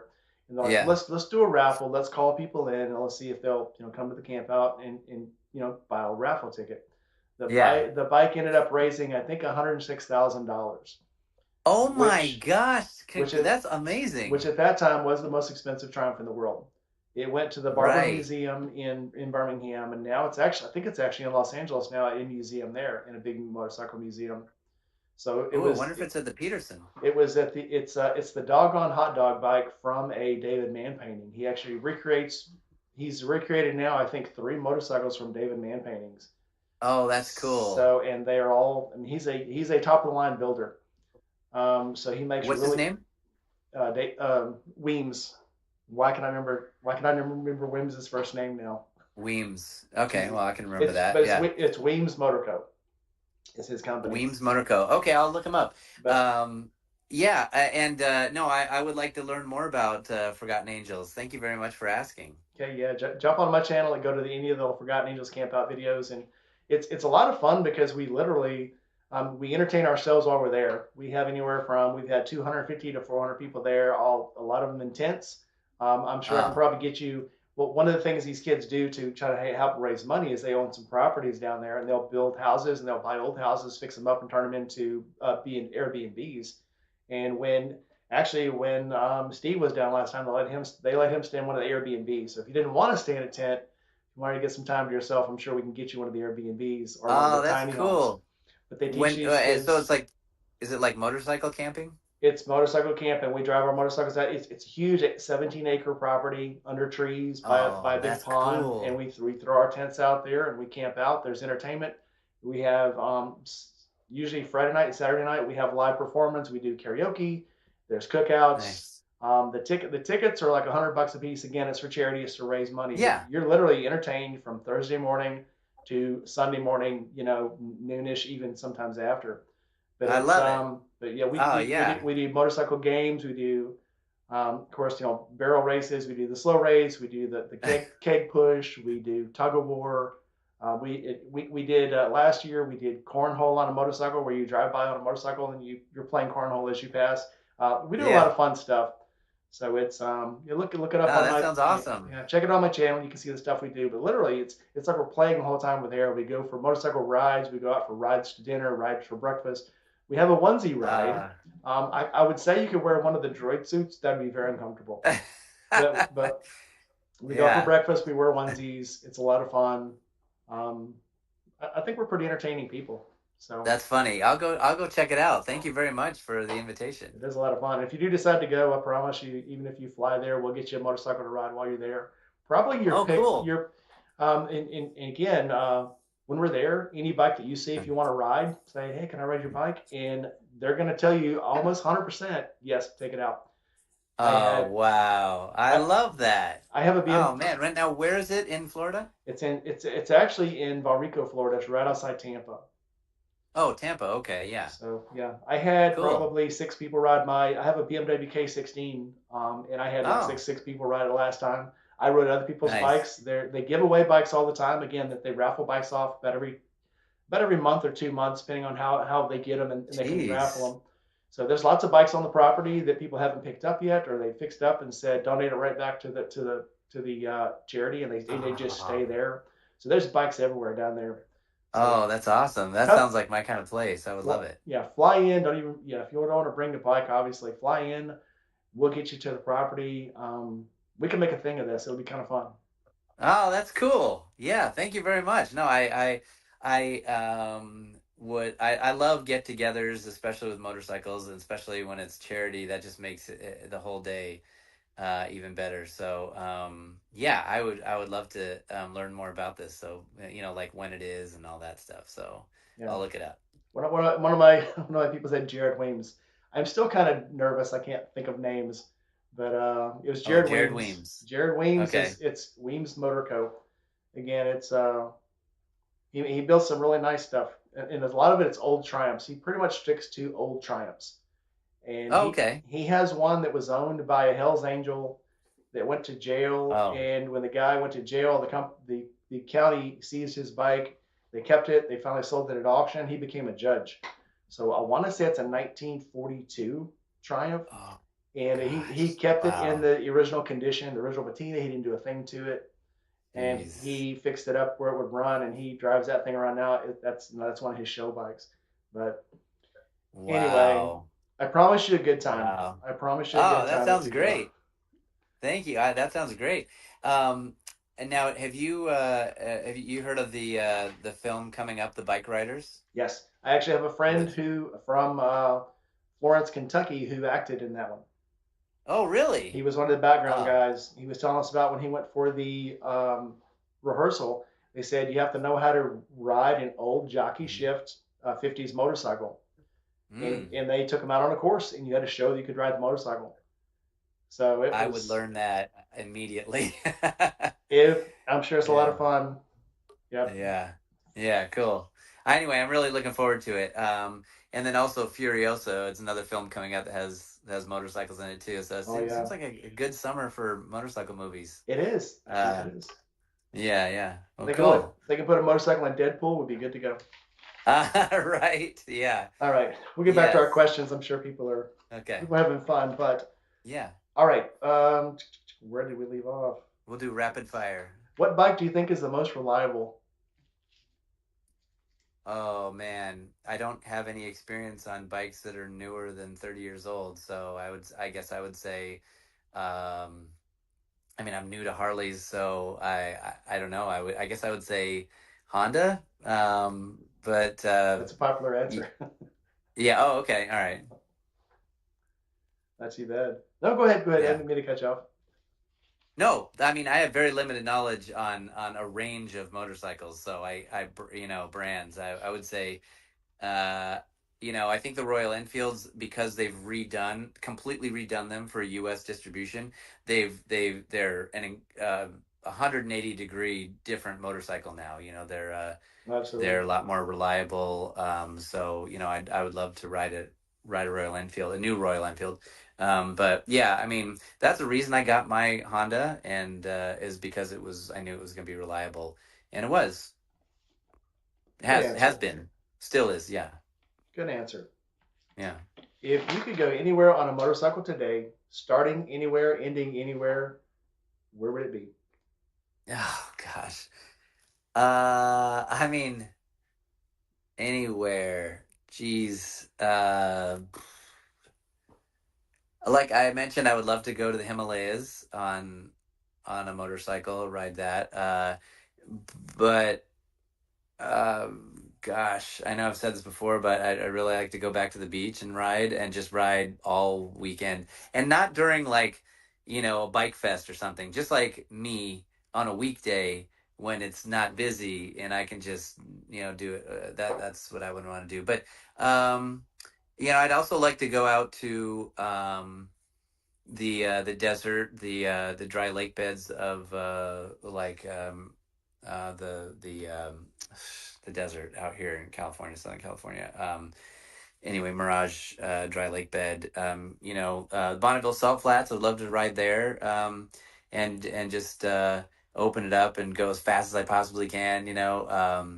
I would love to do that too, but I don't have like I guess I don't have enough knowledge of like, oh, I want to ride from Alaska to Argentina. I haven't, I don't know. I still feel, even though it's been whatever, how many years it's been since 2008, I still feel really new to motorcycles. So, uh, yeah, I guess I just been trying to get like my dream motorcycle for a long time, that now I guess I can think about where I would want to ride it. As far as long rides, I don't know. Tail of the Dragon, out in North Carolina, Tennessee. I would love to ride that sometime, but I don't have a long distance ride that I have that I've been aspiring to. Maybe you guys could hit me up on Instagram with some suggestions. I have two, well, I have three Instagrams, but one, the acting one, is Chris F. Bartlett. The one that's all motorcycles is Bartlett Motorcycles. Um, I don't have a company. I'm not making motorcycles for people. I was just made it as a place where I could dump all my motorcycle stuff, because Star Wars people, I guess, are more interested in the acting stuff and the stuff to do with that than old vehicles. So I just made my own motorcycle one over there. So anyway, if you want to hit me up, you can go over to Bartlett Motorcycles. It's just all motorcycle stuff.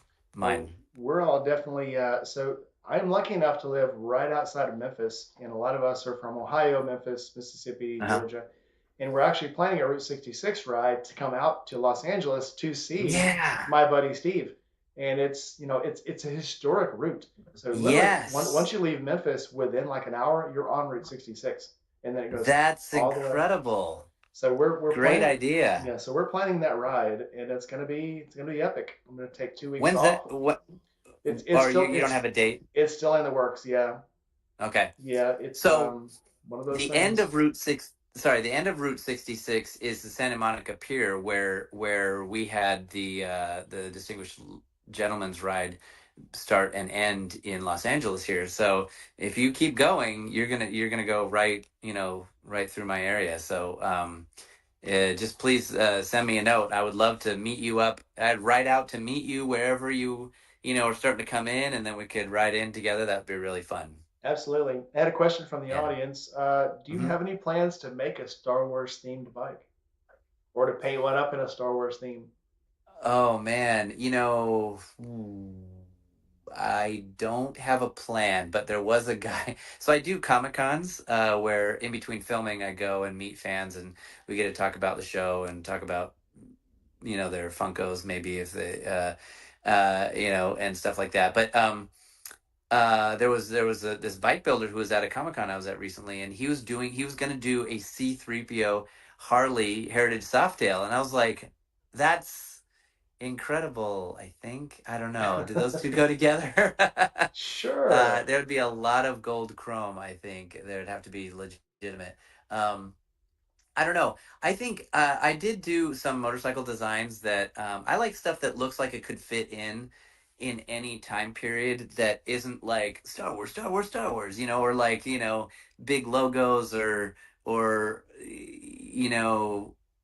I don't know, kitschy kind of stuff. I like stuff that was like, oh, you were inspired by that. Like you think of Boba Fett colors or something, not like Boba Fett's helmet painted on the headlight or something. Mhm. I like stuff that looks like a legitimate design that maybe it is inspired by some. But I mean, I think a gold chromed, cafe racer with black rims and I don't know. I just think that'd be a really cool, unusual motorcycle. But yeah, no, I don't have any plans to do a one that you would look at and go, "Oh, that's a Star Wars motorcycle," because there have been that's kind of stuff's been done over the years where it's like, "Oh, it's a." I worked on Gears of War, like, "Oh, it's a Gears of War motorcycle." They built one of those when I worked there and stuff. So it with the logos and stuff. But yeah, I like stuff that may be inspired by that, but you wouldn't be able to tell right away that that's a Star Wars motorcycle. Yeah, If too. that answers your question. That answers this Yeah. question. Okay. Aaron, does that answer your question? I think it does.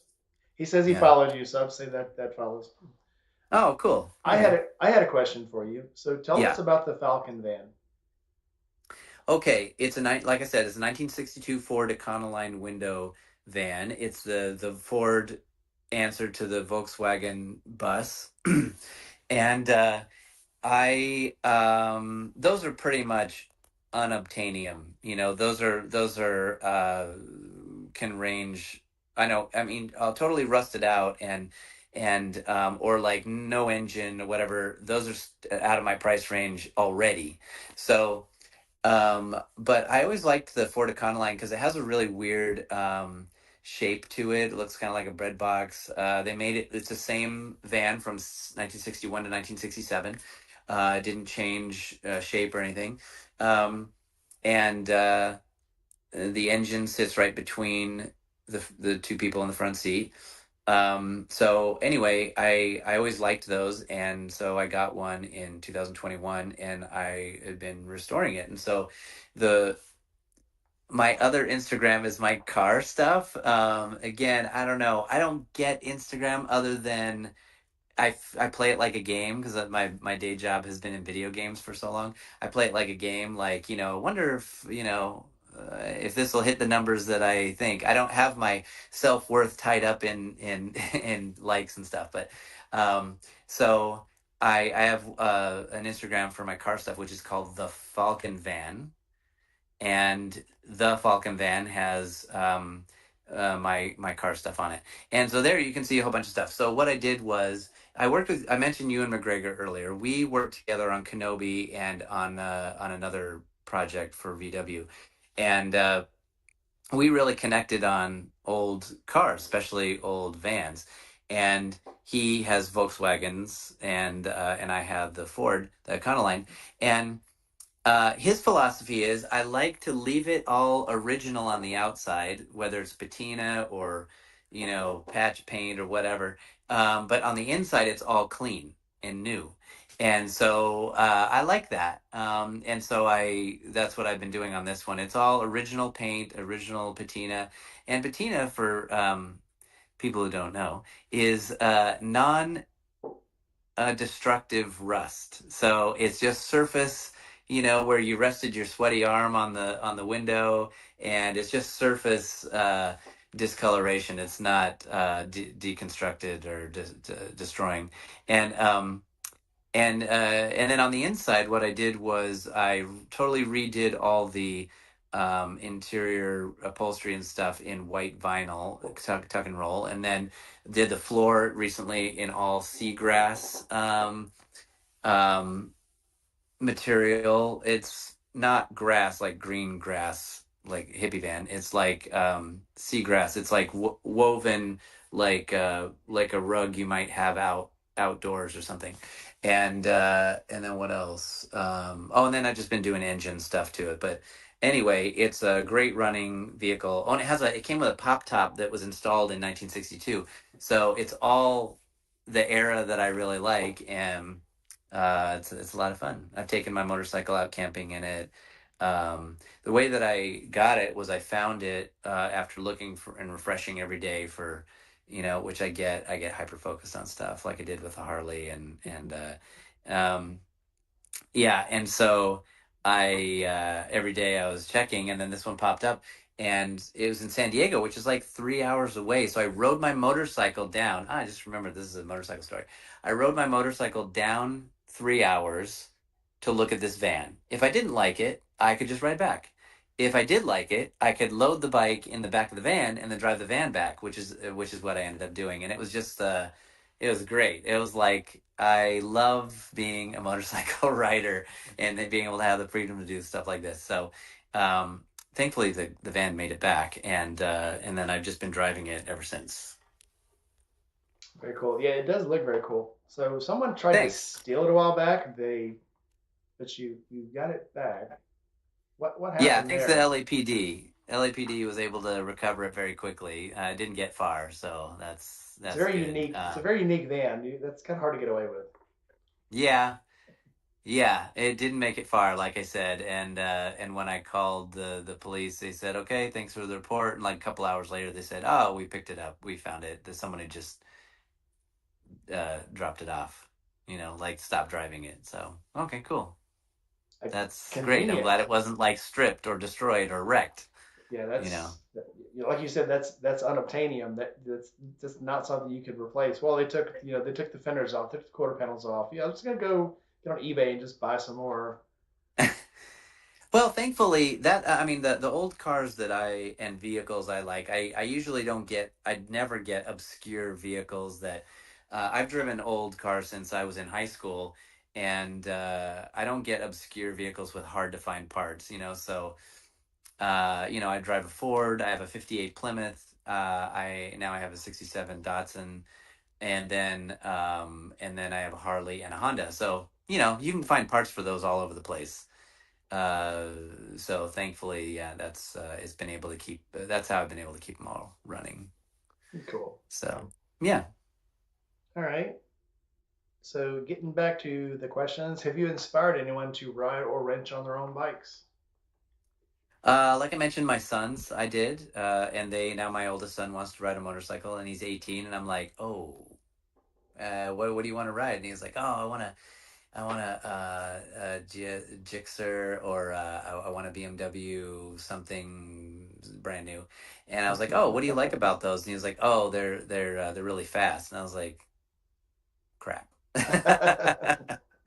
I wanted to learn how to ride because I just wanted the experience of riding a motorcycle. I'm actually pretty much a scaredy cat as far as um, trying to go fast or anything like that. I mean, I do, once I get comfortable with my bike, but anyway, yeah, my kids, my boys, I did. And then also my friend Katie, I've inspired her to learn how to ride street.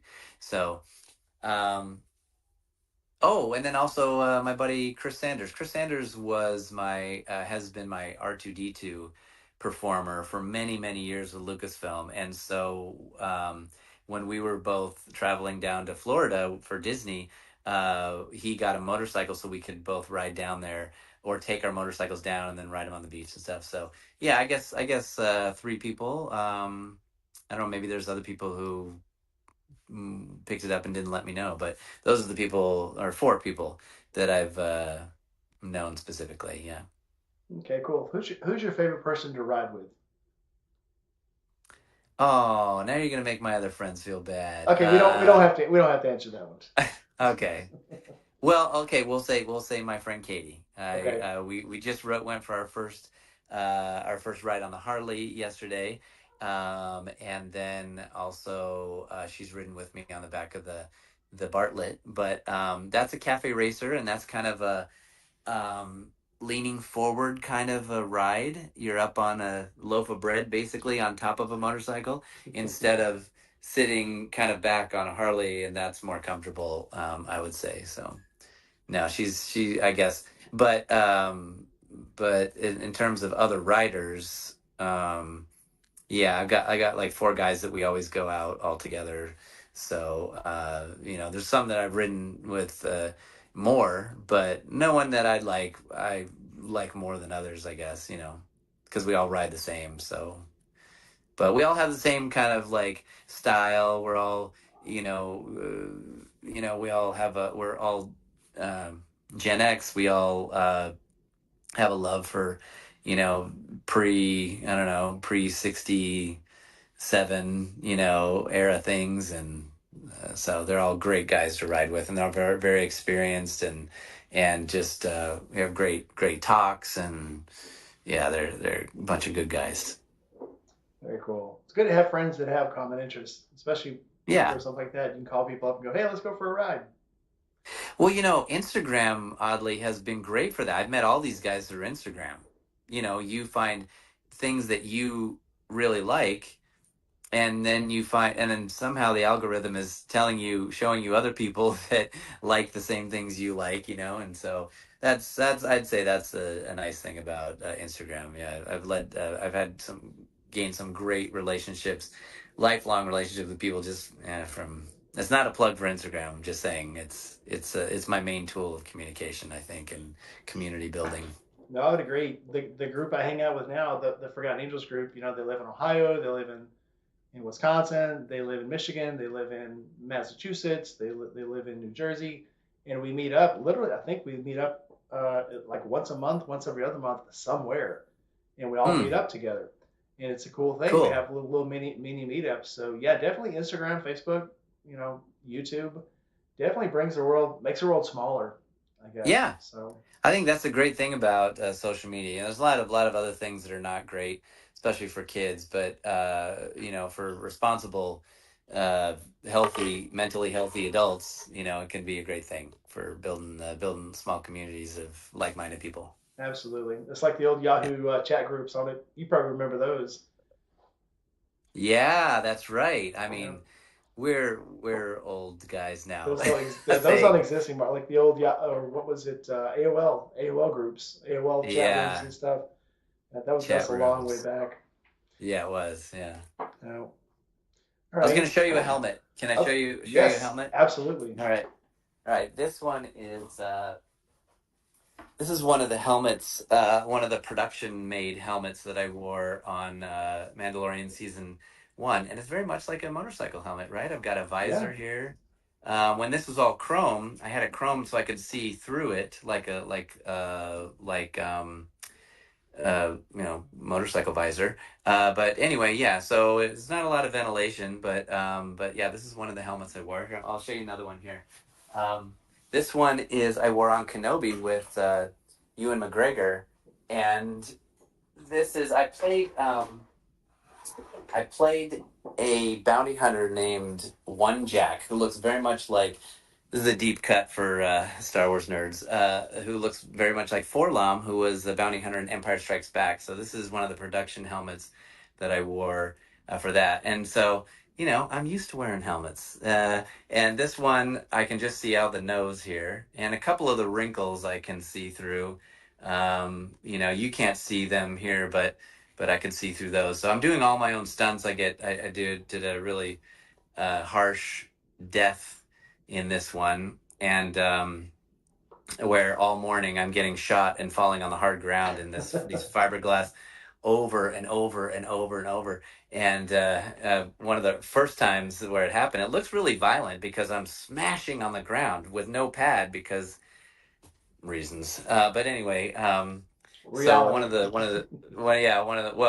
because of the shot, in the shot, you you could see me, you could see where I'm standing, and they didn't want to see me fall on a pad in the shot. So anyway, so one of the first times I fell down, did the stunt, they take off the helmet, and Ewan McGregor is standing over me, and he goes, "Chris, are you all right?"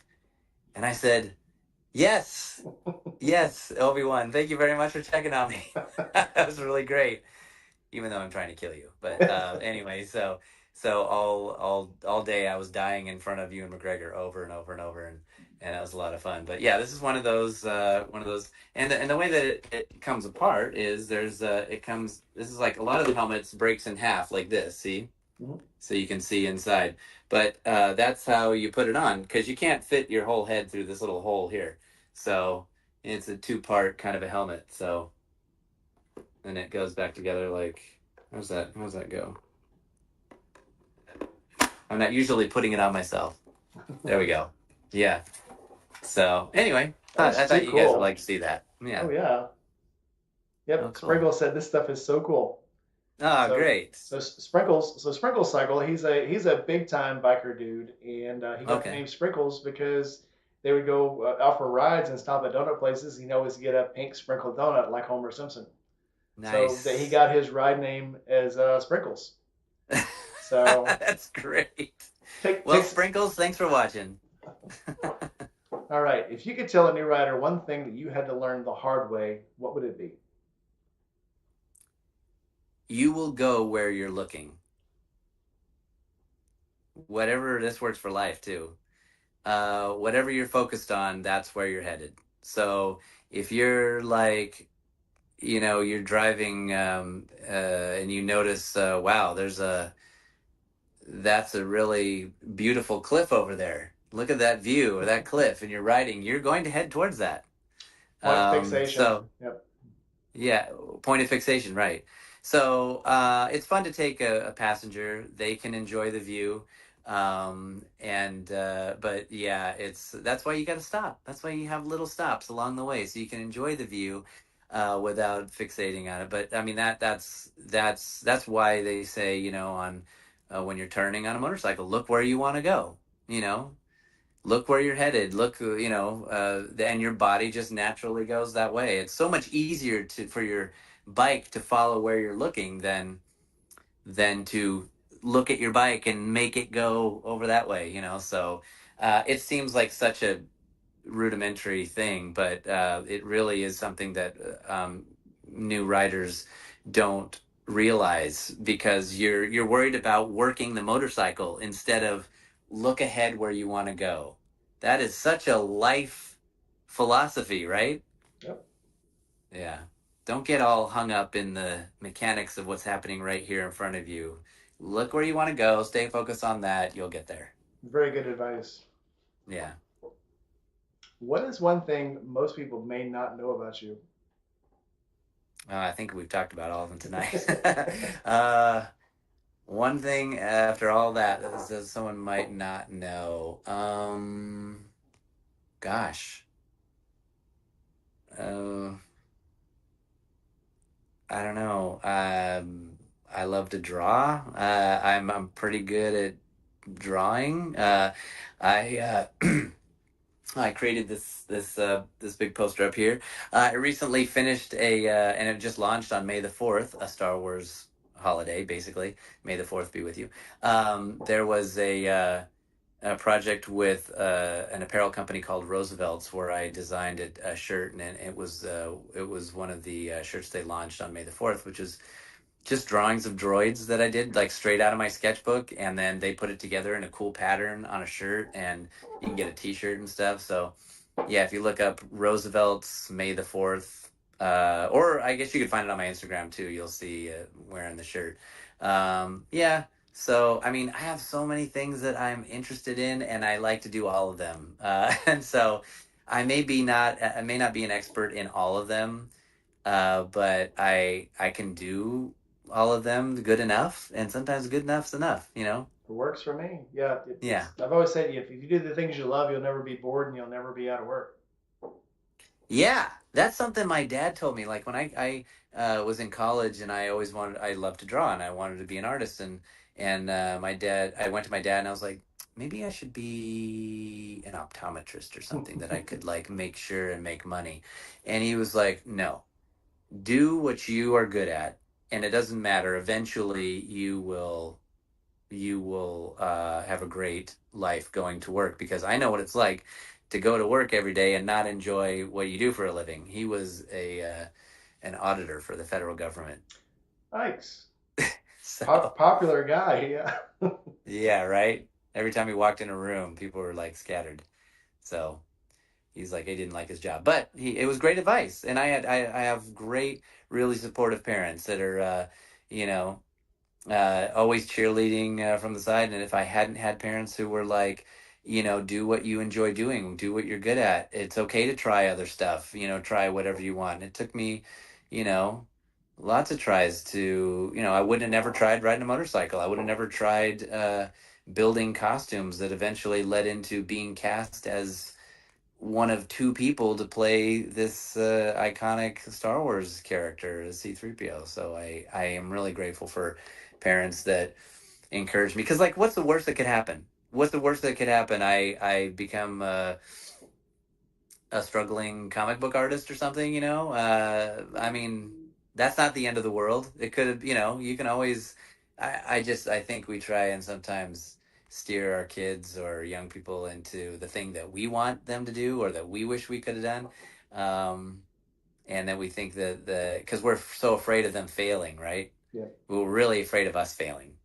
And we're only failing because we never tried the thing we always wanted to try. So I'm always anyway. afraid of giving bad advice. Yeah, that's my biggest thing is what if I give them the wrong advice and they do something that they actually followed me on and I told them, I've told, all my kids, do what you want to do and I'll help you do whatever you want to do. And Ah, that's great. They're lucky to have you. so Yeah, that's they're great. they're working it out.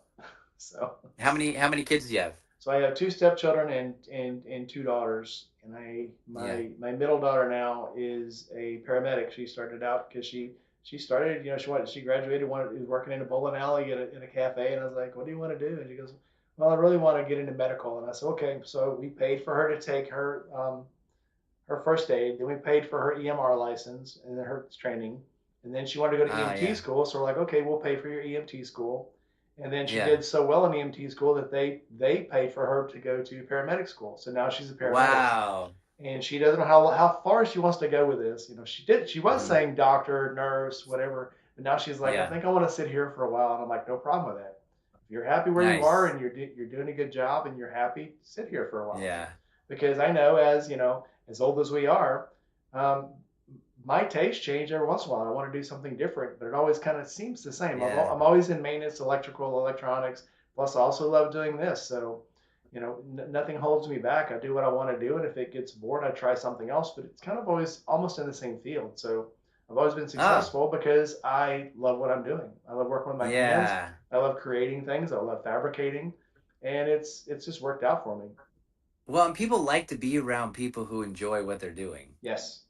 I mean, either whether you're inspiring people because you love doing what you're doing, or you have they love being around someone who has a heart, full of joy, or like a youthful heart. I mean, that's I think it's a great way to live. Anyway. Yeah, absolutely is. My other friend Chris wants to know what is your favorite band ever? Hey Chris, my favorite band ever was oh gosh, oh my gosh, Right, it's favorite band ever. Eric. I'm sorry, it's Eric that asked that. Sick Eric. bastard. Okay. Asked favorite band Eric. ever. Geez. I it's funny. I really loved the Stray Cats when I was in high school. I went and saw them one time and I loved it. I gosh, favorite band. I'm sure I'll have a better answer after I get off of here. But the thing is, the kind of music I listen to a lot is soundtracks, like movie soundtracks, because I often feel like I'm living in some kind of weird imaginary life, and I just love the feeling of being a soundtrack in my in my day. So I don't know.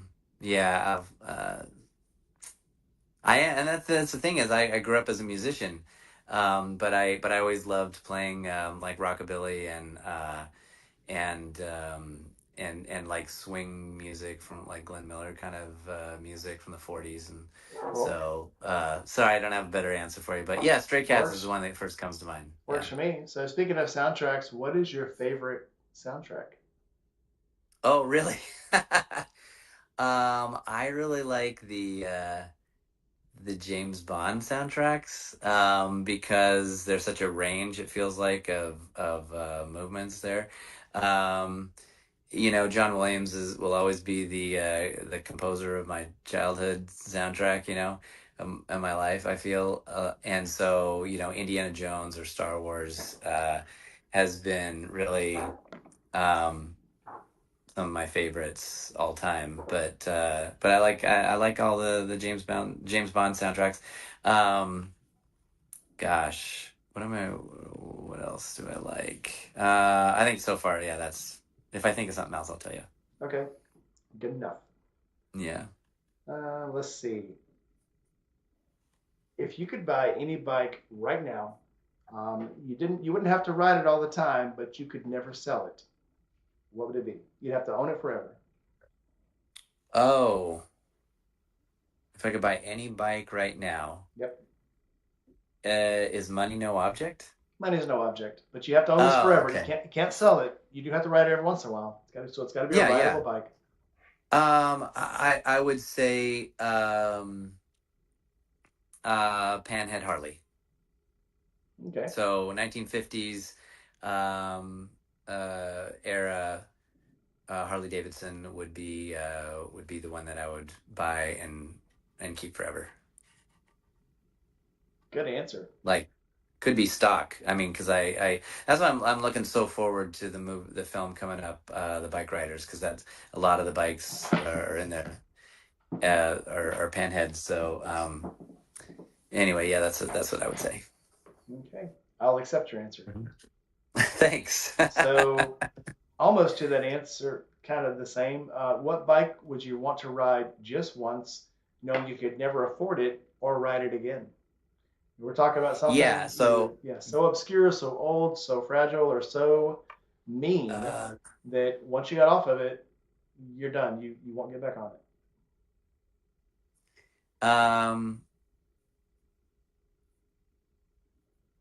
I want to say uh, the old Bruff Superior. If you're familiar with that bike, it. that's the Lawrence of Arabia bike. The Yeah. So if you look up Bruff Superior, it's spelled Bro, Brough Superior. It's a really unique British motorcycle, and like I said, was the motorcycle owned by the original, the real life character of Lawrence of Arabia. Um, and so yeah, that would be it. I Bruff think Superior. I think Keanu Reeves has one, or it's in his top list of top 10 bikes. Oh, really? Yeah, I remember Oh, an interview with him. He said his favorite bike was a Bruff Superior, no way. and I'm sure Jay Leno has one. Of course, Oh, I'm sure. he's got a Norton and he's got a Excelsior Henderson. I'm pretty sure. Cool. But Bruff Superior, I'm sure Jay Leno has one. If he doesn't, I'm sure he does. I'd He find it has all highly of them. surprised. Yeah, yeah. That would be it. All right. What is the one thing you will never take a road trip without? Dude wipes. Dew wipes for the win. Absolutely. Yeah. That's my answer. I accept it also. Okay. Okay, what is your favorite TV or movie motorcycle? Um,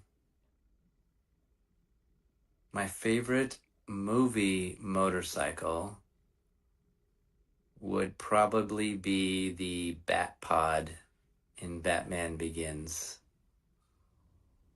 Was it Batman Begins? Yeah. So the Christian Bale Batman motorcycle.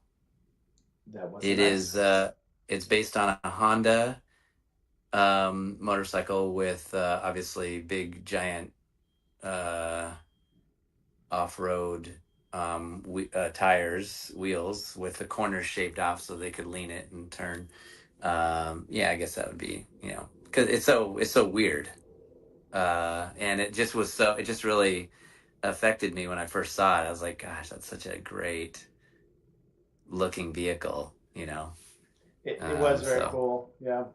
yeah, I seen some of the behind the pictures, them trying to turn that thing in the street, trying to bring yeah. it back around. It was like, Like it doesn't make any sense how what the you would. hell? Somebody recently on Instagram posted that they built one, and I have to go back and look the name on it, but somebody recently built one that you can take off road and stuff, and it was really cool. It was like totally functional, actually, but the wheels were way bigger actually, but the same idea: little motorcycle in the middle, big wheels on the outside. Yeah, Yeah, very cool. yeah.